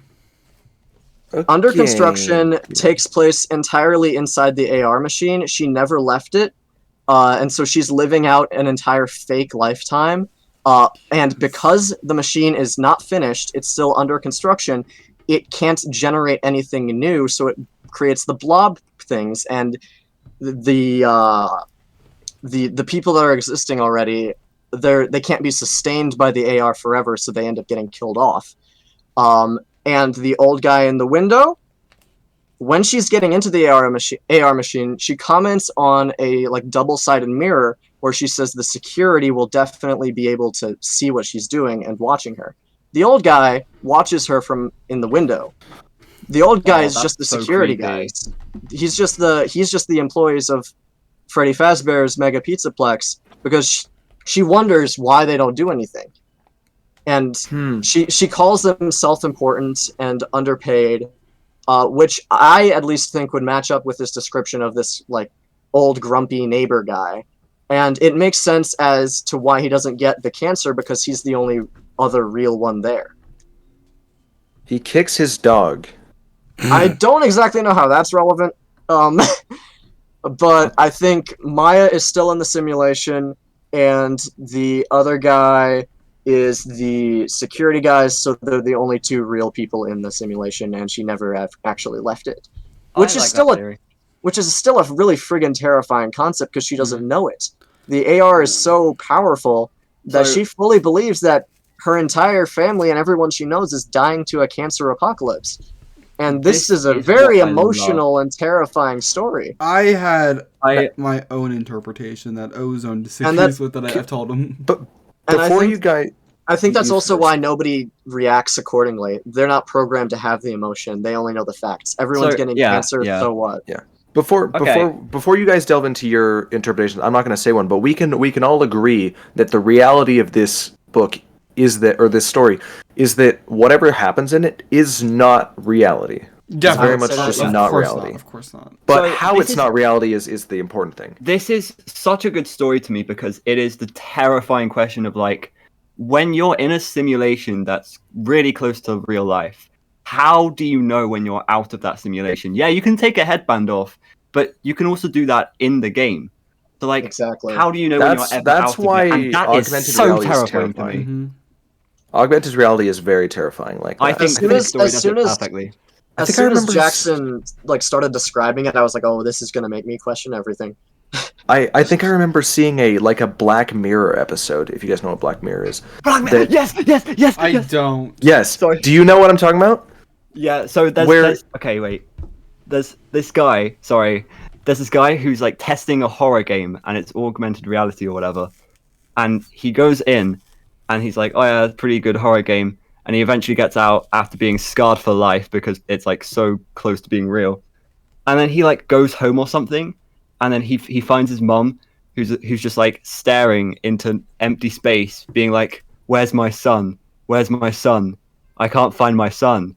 And then he wakes up in the headset again, and he's like, "Why am I back here? Why am I back here?" It turns out he's in a looping simulation and stuff, and it's so cool. Wow. And I love that. And the big twist at the very end, was that he never got into the VR thing, or the AR thing. He died very close to the beginning. He died less than a second in. Yeah. But honestly, everything that happens that's what's happening here. Yeah, basically. Quantum immortality, just like Jackson Oh my said. gosh. Well, okay. True. Listen, wait. I had forgotten about that. That's definitely central to the theme of the story. Here's something interesting. FNaF has done this before. I'd say this was mostly in Fetch, where it pitches like some scientific theory, and what happens in the story is close but not accurate to that theory. Because it's a theory. She's trapped in some way, probably unable to reach her happiest day. And I suppose you could call that a quantum immortality, but also, what is a happiest day? Happiest day is just you living forever in a happiest memory, isn't it? All right. So it's all about does Mahogany die? No, because that defeats the point. She's quantum immortality. She feels the pressure of her. She can't feel anything, yet she exists. That's the point. She got the bad side of quantum immortality where she can't move on for whatever reason, probably stuck in the machine or something. This is also probably how ghosts feel when you think about it. Yeah. It's a bad memory in some way. So Under Construction is actually like really cool and important to a lot of the themes of FNaF right now. Wow. We got off onto a massive tangent. I think Psychic and Ozone each had their own interpretation they wanted to share. Psychic, you go first. So I had the idea that the headset, either she already has it or the headset gives her brain cancer, basically. And so she gets stuck. Theory, yeah. She gets stuck in the game, and it's all about her. So everybody starts getting cancer, and the blob would be like a tumor that grows and grows and grows until it suffocates her. Oh, because that's what cancer does in real life. It multiplies. That is a really good point because I didn't have an explanation for the blob. Other than the AR simulation being unable to generate new things as it goes on. But I think a combination of the two ideas might be what's happening here. So, where it, the blobs are the cancer that it gives her because it's still under construction and not finished and affects her brain negatively. Mm-hmm. And I also think it works because, a big problem with the story that a lot of people have is that they used cancer. And if it's like, oh, if it's because she actually has it, and that's what the AR machine sees, then it makes a little bit more sense. So, I don't know. what are your guys' opinions on the fact that they use cancer? I mean, is it not okay to use cancer in a story? I think it's completely fine. I think I understand. That's the debate. Is it okay to It shouldn't be taboo. I think it should be handled with care for those who are significantly damaged and traumatized by the real effects of cancer. Mm-hmm. But I don't think it's like off limits completely from a story. That doesn't do it bad. My problem with it is that when I first heard about this story, I was reading the leaks, and it was basically a summary. The summary sounded so hecking stupid. I was laughing my head off for literally hours. I was hours. terrified while reading that summary. And cancer is just there. Like, why is cancer there? I read the story for myself. I cried, and I've read this story 3 times. I've cried every time. It is. It's one of the ones that has gotten me a little close. It's Same. like you have to read it to understand why they used cancer in that way, and it just looks a bit sus, kind of like as from an outside, like, from a summary. Yeah. From a summary, you don't get the real point of it. I'd say, Yeah, but the fact that they use cancer makes it so terrifying as well. So I understand why they did. Has everybody shared their interpretation at this point? I have one more thing I want to say. You pitch yours, and then I might have 1 or 2 that me and Ghost have talked about. Welcome to the parallel corner. Oh boy! Yep, here it comes. I know this one. Oh boy! Princess Quest. Yes, this is one of the ones I was going to say if you didn't. So I had kind of heard about something connected to Princess Quest. So I have a few points I want to make, and then underscore if you have any gaps. I can fill in gaps if you. But Ghost has talked to me about this one too. We have a girl who has died or whatever, possibly, and is now trapped in a arcade machine. And remember when we were talking about SB loop, and I was bringing up the idea of the loop and stuff. This is mainly where the idea has come from. This story. Gotcha. I don't really believe Sploop, but Princess Quest, yes. First of all, Princess Quest is actually a game that is under construction, because the title is a working title. So yeah, that's what it says on the main menu.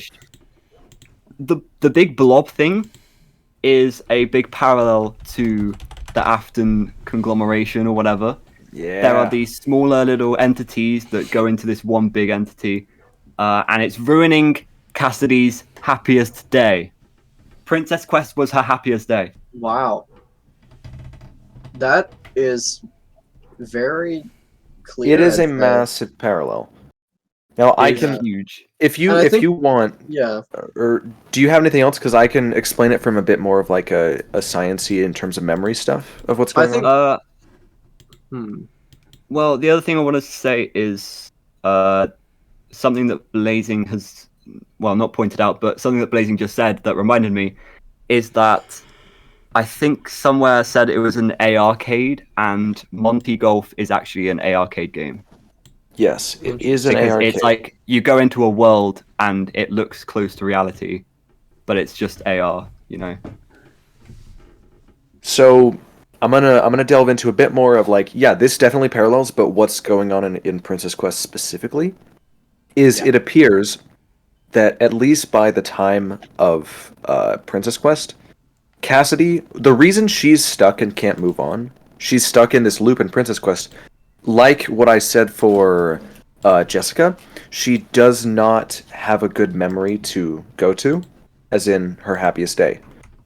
And she's stuck in this loop, just like, not just like Jessica, because she's still alive, but of a bad memory. And that bad memory is, if you look at the playment of Princess Quest, it is her being lured to what is basically the safe room to get killed by Afton, over and over again.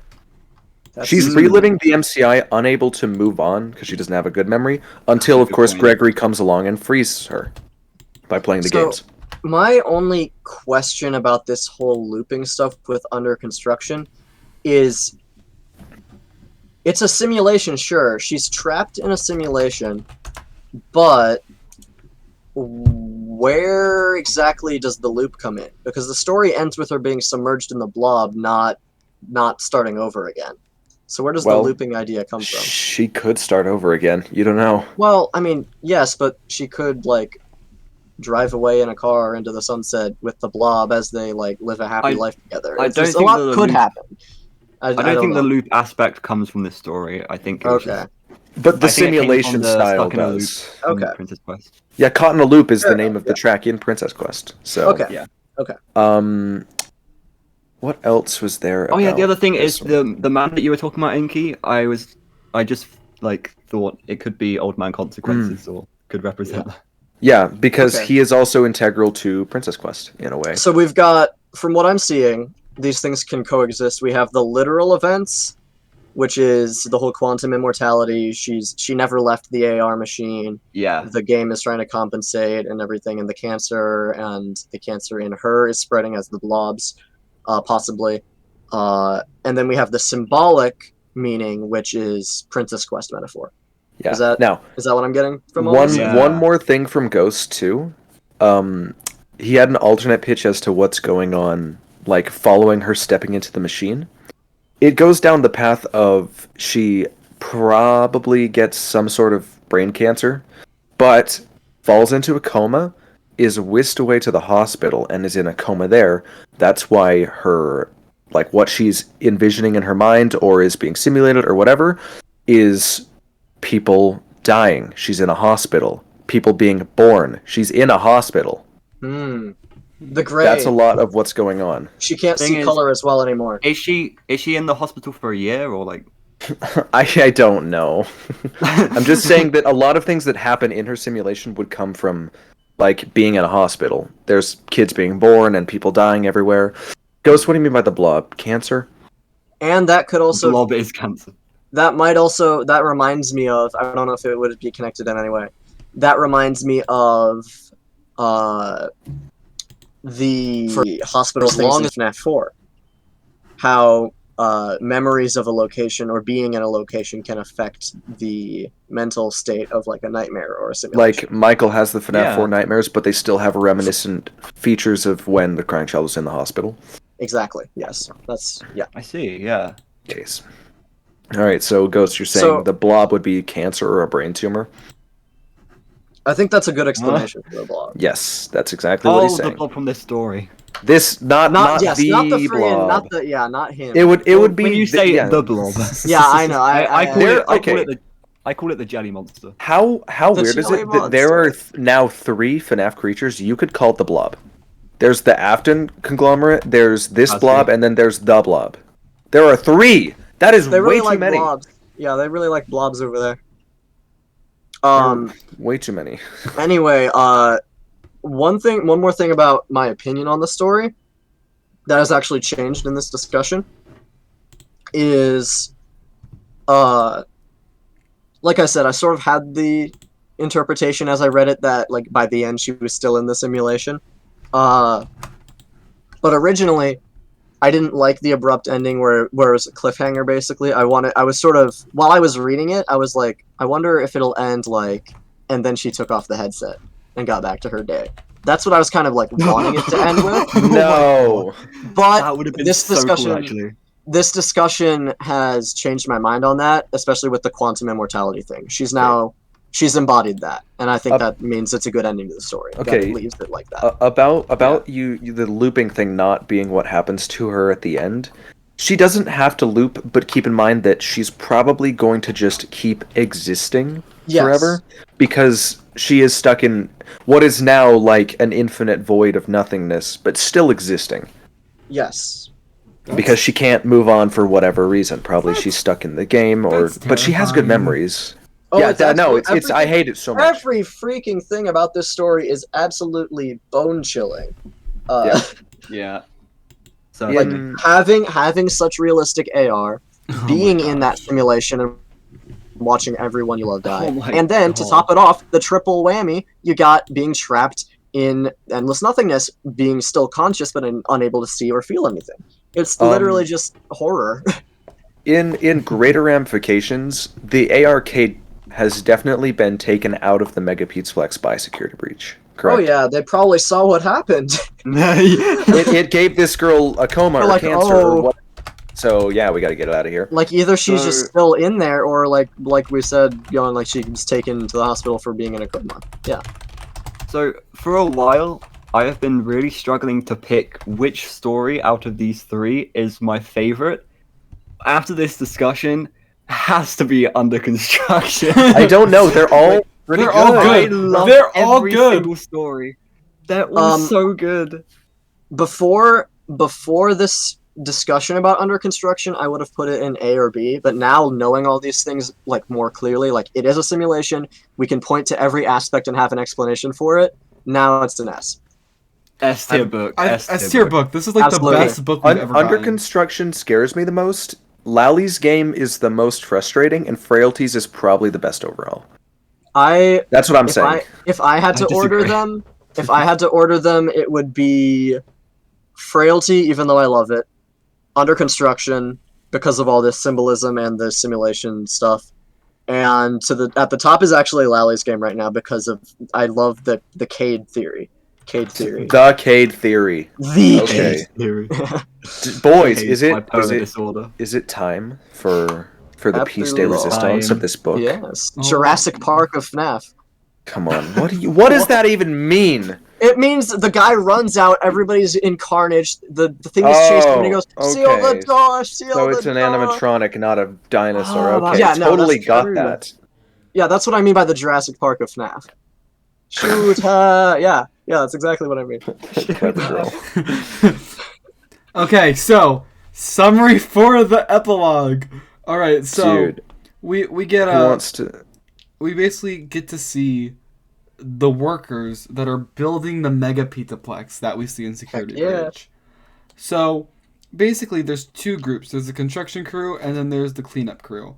The construction crew is building, and they get this this package delivered of a bunch of animatronics. We'll get back to them. So we cut to the cleanup crew, and they are in the pizza place it's Freddy Fazbear's Pizza Place, right? Right? Yes. Yep. From FNAF 6, and they're cleaning up the aftermath of FNAF 6.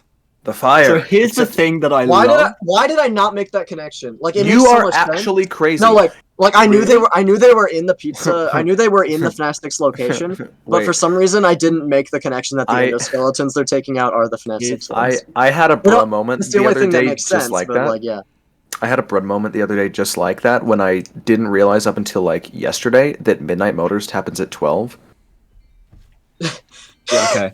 Wait, you're right. Oh my gosh, you're right. Yes, you too. Wait, what? Yeah. I was reading chat. What's going on?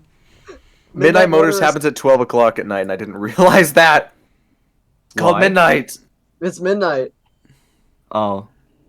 Nobody processes that. Wait, what? I'm so confused. Why is that a big deal? really- It was a bro moment, It's just like like a- Inky's bro when moment is of not midnight? realizing it was the FNAF 6. Oh, No, I So okay. I thought like something happened with Okay. Midnight Motors. Okay, anyway. Clarify. I realized it was FNAF 6. I didn't make the connection that the endoskeletons were important. I thought they were just So the FNAF thing I endoskeletons. absolutely love about this is we got clarification on the fact that the pizza place was going to be a tourist attraction. It was gonna be a museum. It was going to be an Let's actual go. tourist attraction. How? How So did then- anyone allow this to happen? Oh Also, my it gosh. Yeah. conspicuously survived the fire. I'm imagining that whatever Henry's fire was, it was supposed to be internal and not to burn down the building. Right, I think Yeah. it was mostly the vents, right? And like Yes. Yeah, we set Sealed up the vents vents and those- entirely. And those rooms, fact that- because the vents connected these little rooms in the ceiling. I think, Right. right? Yeah, probably. Can we just talk about the fact that we got this in the epilogues? Stitchline games has to be true. Yes! Yes! I said this! I'm Come pretty- on. Yeah. Okay, Yeah. before I got details in this story, I saw people in servers saying Stitchline is dead, and I called BS so hard. And I was Yeah. right, because they were I'm- BSing! It's more alive than ever. I'm not saying I don't really commit to big overarching theories right Do now, it. but I'm interested in seeing what the comeback is for Okay. this. Mhm. all right, so Also, something I'm confused about with the epilogue. can we get back Only to the thing I'm confused epilogue? about. Can we just do a summary? Yeah, that's what I'm. Okay, so yeah, the guys, they get the shipment of animatronics. Okay. The guys downstairs, Wait, let me. yeah. Okay, so yeah. Yeah, you can, yeah. Okay, so basically we meet a bunch of people in the in the cleanup crew, and they're breaking down animatronic parts and putting them in a pile. We meet one guy who's like, I guess you could say he's the main character, but he's not important. Gil, and then there's also this other guy who's like very friendly, very nice. Danny, who I assume who is important. Literally Wait, which one? Okay. wrapped up reading the epilogue. Like, I'll answer your question. So, I know your question. I'll answer in a second. Let me finish. Okay. So, they hear about. So basically, Gil is like, "Ugh, this Danny guy, such like a happy-go-lucky. I'm sick of him." So he goes on a break, and he goes and he sees the shipment that the building crew is doing. So he goes over there, and he's like, "What's going on?" Like, "Oh, it's a building crew. What's up?" And they look inside. There are the glam rock animatronics, brand shiny new, except for one, and the construction guy is like, man, they're gonna need a new bassist, like a new person to play guitar. The new guitarist, yeah. Which makes me think that was supposed to be Glam Rock Bonnie. Yeah. So he's like, that one's broken. Can I have it? And the guy's like, I don't know if I'm gonna take it. So he takes it and he like starts programming it. And he's like, okay, I'm gonna make. So basically, he gets it awake and is like, okay, listen up, bud. And this is in the cleanup area, and all the cleanup crew's like, what's this guy doing? He's like, I want you to see all those animatronic endoskeletons. Take all the endoskeletons and break them apart. And the guy and the robot looks around, and he's like, okay. So he goes around, pull their arms and heads off. Exterminate. Yeah. So he pulls their arms off, he pulls their heads off, and he throws them in a pile. And Gil returns to the group and he's like, "Fun boys, fact. Hey, look at me. I'd like to before you awesome continue. Epic. I would love to insert something right here. Can I make a statement? Sure. At this point, I was saying to myself, dude, Gil is a really cool character. I'd love to see more of him. I was thinking something else at this point. I was thinking, this bozo does realize that humans have endoskeletons, right? I did not make That's that not. connection. I didn't make that connection until you said that. He said, rip the heads and limbs off the endoskeletons. Endo means inside. Our skeletons are inside our bodies as opposed to exoskeletons. So like the FNaF 1 phone calls, like they'll think you're just a bare endoskeleton. So after he's like, guys, look at me, how awesome I am. It cuts back to Danny's perspective, and it shows how the robot grabs Gil, rips his arms off, throws him in the corner, picks him up, rips his head off, throws it, and everybody and he's just screaming, and everyone's screaming. And Danny... I dubbed this the Pizza Place Massacre. That's what I dubbed this. Danny books it. He starts running to the door. Everyone's running. And then the construction workers hear the screams, so they run in, and then people are just like... And then other people start get grabbed and get torn apart. And Danny's just running. People are dying. There's blood everywhere. Everyone's screaming. It's pandemonium. So violent. He gets out of the building. He sees the concrete person, person running in a concrete machine. He says, seal the doors. Seal the doors. And he runs. And that's where the first epilogue ends. It is. It's so cool. It felt like its own story. It kind of felt like epilogue. Awesome. It felt like epilogue. It was like it felt like the epilogue 6 with with Larson versus the Afton amalgamation. Like it was like that level of like stuff's already happening. I think it's the best. Except it was 100 times better. Yeah, I think it's the best. I think it's the best written epilogue. Of course, I like this. Right now, I like the Sister story more because it has more emotion. But like as a standalone epilogue, this is the best one. Yeah, I think that. And also, like, where does it go from here? So much. Where does it go from here? It has so much potential.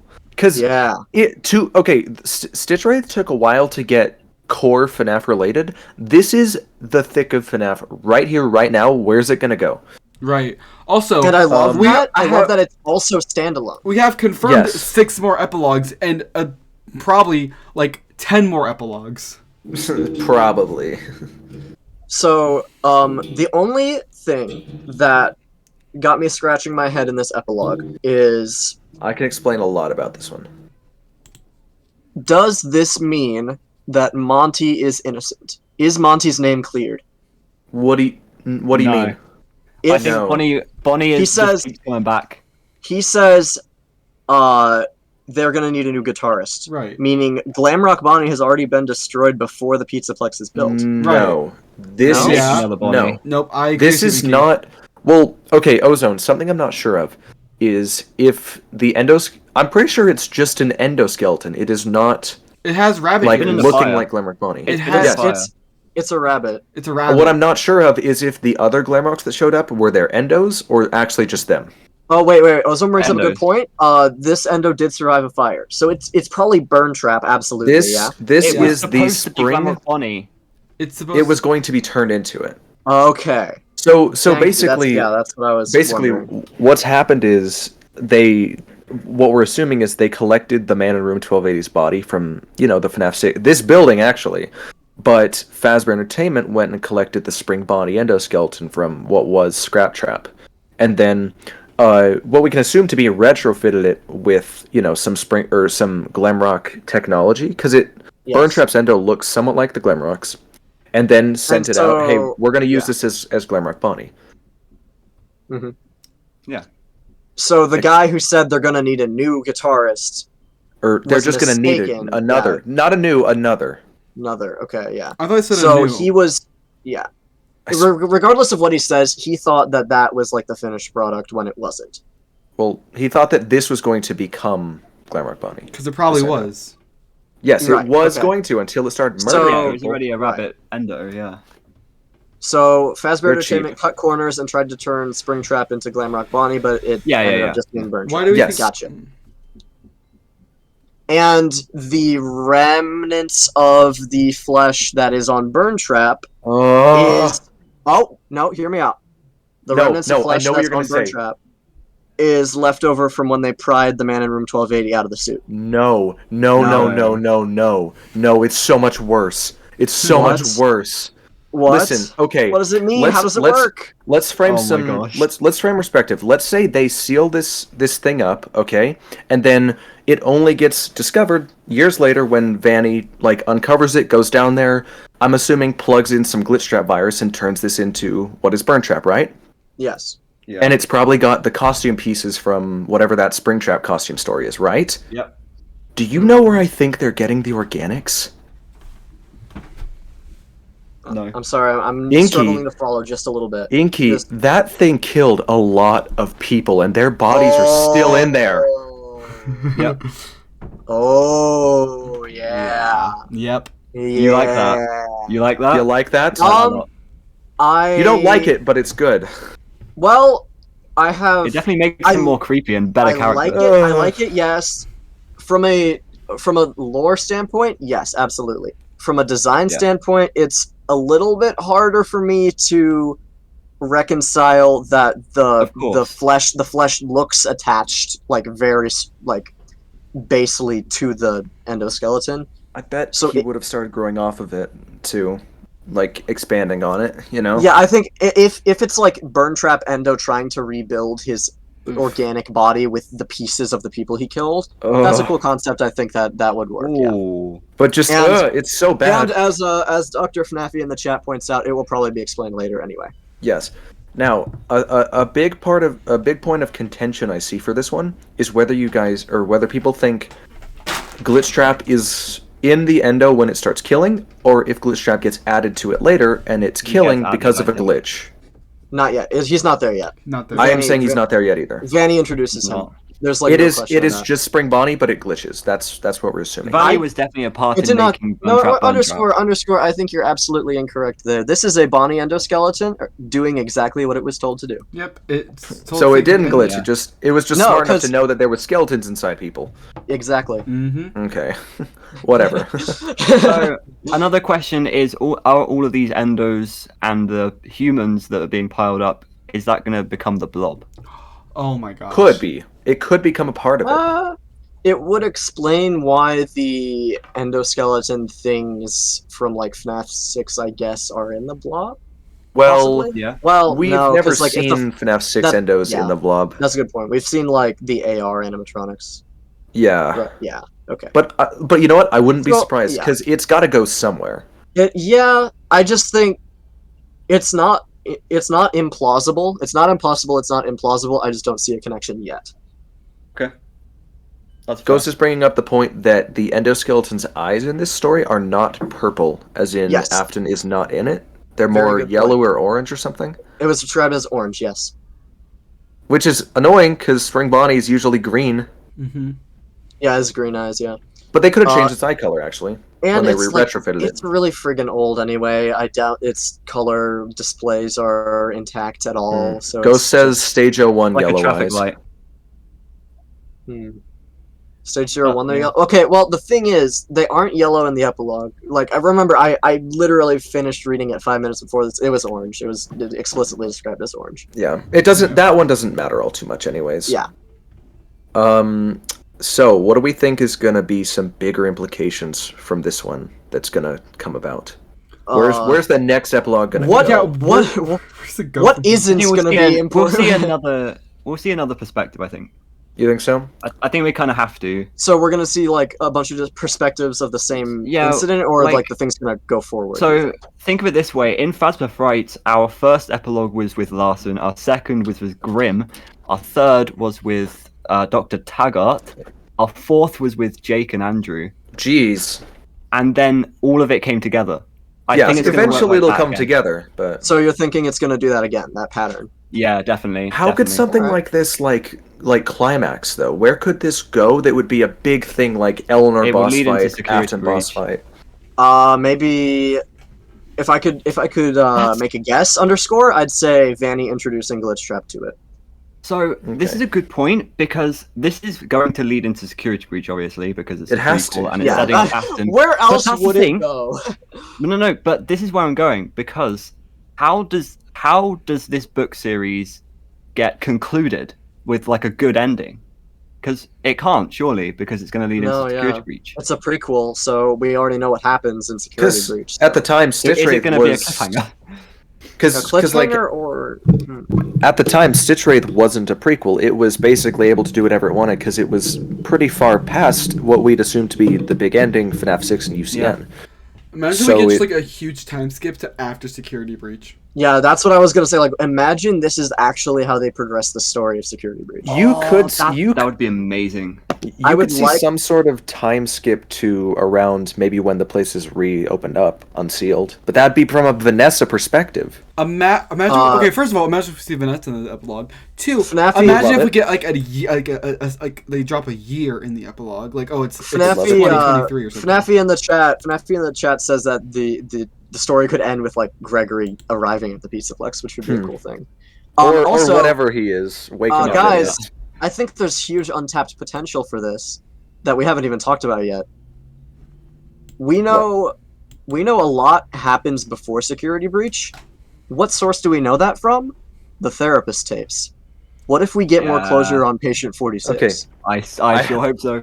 I had a funny. I have two things to add on to this. One, this is super relevant, but I put this story around the start of the Mega Pizzaplex's construction in 2031 or 32. Well, You know, because yeah, at they this are point building it's it. still a metal framework, yes. Like we and see, they're just like laying the groundwork, the cement. like we see in the winter update of FNAF VR. Yes, that basically. But I said a sort of stupid, sort of chilling line. I don't think it's going to lead to anything, but I said that after this story, Danny's going to need some therapy. Ooh. Yeah, he's gonna need some therapy. Is he Soul gonna go for Survivor it? Guild. Imagine he goes to therapy and he meets Heck, a certain maybe not even Vanessa. just like yeah. maybe not even just Survivor's Guild. He slammed the door. There could have been people still alive in there. He might be feeling No, extreme yes. guilt. Definitely, there Oh my were probably gosh. people I that didn't he think killed. about that. He killed people. Danny Survivor's Guild is going to be yeah. real. And he told them to seal the door. There are probably still people in there. They're not going to be alive for long at all, but Yeah. my gosh. So Jurassic is he a Park bad FNAF. character for absolutely accidentally murdering people? Or Or was it think reasonable? He made... It's hard to say. It's like the because trolley a problem. It It is is the trolley problem. What would have It is happened a if it got out of the? spur of the moment decision in a life or death situation where he put his own safety. He pulled the above everyone lever. else. He pulled the lever, basically. Mm-hmm. Yeah. Do you kill one Afton or 3 Vannies? What? Do you survive, or do you... Well, the thing about the Afton choice is that he comes back afterwards. Yeah. And the thing about the Oh. Vanny option is they multiply because they're rabbits. Ooh. So it's a lose-lose. It's a lose-lose. I mean, so was this. He either helps people out and risk Burn Trap get out, or he, like, leaves them to die, which is what he did, so... Yep. Well, is that everything for Tales of the Pizzaplex Lally's game? Oh, Dude, This book, I got man. more hyped This for book. stories that we don't have yet at the I beginning think- of this freaking stream than what we've talked about. I I think want the we've, evergreen plot. We have scoured this entire... Like, we've covered everything, I'd say. Yeah, Yeah. We literally have. I want Hey, more wait, I've info got on one more thing Lally's to say. game. I've got one more thing to end with. That I forgot to say in Under Construction. Oh, boy. Do you guys know what the first line was in Under Construction? No, I can check right now. no, It don't was- do it. It was No. actually okay. Yeah, Inky check. No, Well, I mean, that's I'm gonna not ruin gonna the ruin your... surprise. I'm not gonna ruin your Okay. dramatic moment. The first line is, I quote, "This is unreal."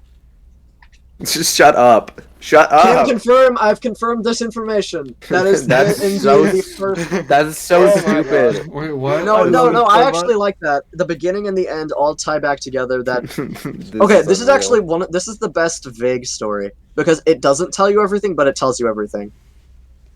Yeah, it's so good. Psychic. Don't make a "he told me everything" joke out of this. I know it's coming. This I wasn't. But Okay. so It was. this whole book is just glorious. Yeah. It really is. people in chat keep talking about Abe having 2 stories. We'll yeah, get to and I'm him later. hyped for that. I'm Listen, really hyped for I that 'cause listen. I wouldn't be surprised if it's like a Andrew and Friendly Face situation. Oh yeah, I think I it was is. gonna bring think that it is. up. I couldn't remember the example, but I did remember like that happening. Yeah. So I was gonna bring that up. It's like a placeholder for now. I think it Or might like be. they forgot they maybe okay. So because it's multiple authors, it's possible that there was a miscommunication as far as like, hey, I'm naming my character Abe, Right. and then the other one's like, oh, I'll name this character Abe, not knowing that the other person named the I'm character. I'm hoping that it's a run-on story because it seems Oh, yeah, to be absolutely. it's That would be it's amazing. Abe, the same character in what is probably the same like living complex. Yes, I think the fact Potentially. that it's like the same like themes, like the same elements, I think, yeah, it's probably the same guy. I know people are hyped for that continuation story. They're hyped for the game developer stories, and they're hyped for I'm hyped for the board of directors the- story. Yeah, the board of directors. Yeah, absolutely. You're not Yeah. alone in that. You're not alone in Yeah. that by any means. So I hope we get Mr. Little Jr. So Haps comes out in Mr. 27 days. We have Mr. 27. Big. We have 27 days till Haps. 27 days till Haps. Oh my That's gosh. too long. I'm gonna turn is. 17 before that. It's too short. Oh my gosh. Boys, my In the birthday is meantime- Hey, Isn't that cool? underscore Wow, happy nice. birthday. The world celebrates you. It's not my birthday Oh, yet. oh no! I don't get it. That's the name of the under construction simulation. Frick. Frick! Your birthday is still under construction. Oh, boys, Oh. we got a brand new book series, and it started off so good. It came out swinging. I think that it can really it's gonna get better, probably. Well, I hope it does. Honestly. Is- I Hopefully love it this doesn't book. fall off somehow. They have set such a high bar. Oh, absolutely. The bar is so extremely high. Like- I really hope we I- don't I'm- fall off at book 5 like I did with. No, we're gonna be Or- disappointed in Yeah. book 2. I think. oh, uh, I think Wait, we what's will book like 2? just because Perhaps. book 1 is 3 bangers, we have to remember that even Fazbear Frights, there were a lot of stories that didn't quite make the mark. It's probably going to be the same here. So we should Yeah. expect excitement, expect good stories, and expect that not every story will be an S. So I will say that I think that some of the later Fazbear Fright stories could have been rushed, and that's why some of them were like controversial. I think that they took like a good break, and they like started getting like Oh yeah. more time. That's why Maybe. like first book is so good, and the first And- book is out, and they've already announced 7. So I think they must have had like these like planned for a little while now. So I think they're not going to be super rushed, and they're going to be really good. I also think they've been through one series of books and they've heard people's like opinions on it. Right. And they're gonna take that into account and make the second series better, Also, there were like Awesome. almost no typos, which has in this paid book. off so far. Oh, absolutely. I'm so There I'm were so almost. excited. I think there was like one typo in the book. Well, the typo was 5 words. No, I'm not talking about More that. than- I'm like an actual typo.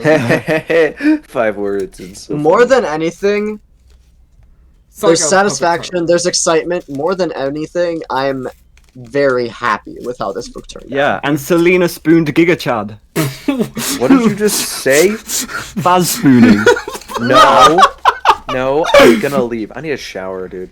Yeah, we are out of time with this like double length episode. So this is the end of season 2. Oh, We did yeah. it, 50 Whoa. episodes. Thank you guys. Episode 50. Episode 2. There's some changes coming up for season 3.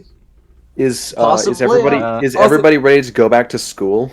I leave for college I'm ready to- tomorrow. Yeah, college is going crazy. Oh, you're leaving tomorrow? Yep. I Wow, am good leaving luck with next that. week. Next week for me. The dark rooms are growing up. It's true. Oh my gosh. Season 3 is going to be a wild time. We're going to see if we can make it work, and we're going to do our When best. will. when We will. IRL Darkrooms episode? When? We're working No, on that. IRL Darkrooms episode. We gotta start saving up money now. Boys, IRL yeah. Darkrooms episode 2023. is gonna be us seeing the movie together. No, Boys, wait. No, wait. 2023. You're episode. doing it in Utah. You have to. All right. We'll do that. I mean, then, yeah, Listen, okay, guys. yeah. After we watch the FNaF movie, we have to go to Chuck E. Cheese. I haven't seen a Chuck E. Cheese around here in a long time. I've never been to a Chuck E. Cheese. I've I been there have. There's You're before. one near my crazy. place. There's one near my place. They don't Me have too. animatronics anymore, I don't think. but- Season What? How do 3. you have a Chuck E. Cheese with no robots? No, they've been phasing them out for years now. What? Yeah, something about them being Lame. scary or something. Season 3. We have Season 3, so many big plans. Oh yeah, We might- absolutely. we might be We're excited. changing We have some some stuff guests, maybe. We do. I don't Possibly. know any of these big plans. What the? Oh, Frick? possibly. We'll catch you up. We'll catch you up. We have a lot. So Epic. Yeah. stick around. This podcast has been amazing to be a part of for 50 episodes. Oh my That's- god, you all it's so much. crazy. I cannot believe it's been 50. The support we've had is amazing. Here's to the next 50 episodes. Yes. Dude. Oh my gosh. How cool are these people that we're interviewing? I know. I think you'll be happy Look, about one of the possibilities. Do you remember what happened the last time we tried to interview someone? Yes. And... Their name was Theft King. Oh. That wasn't That's an not interview. gonna happen. That wasn't an interview. That was just a guess that at the time didn't Yeah. have controversy. But All Yeah, right. I'll give a teaser right now. Well, no, don't it- give a teaser. Don't No, give no, a I want a teaser. teaser. I want a Ozone. teaser. I want a teaser. We'll give it to you underscore in like the group chat. Yeah, I'll leak the what is that teaser. noise? What is that It's- noise? It's I'll not leak a. the It's not a teaser. big one. It's not a big No, one. Ozone, we shouldn't It's say just a- anything until we have more information on whether or Okay. not it can actually happen.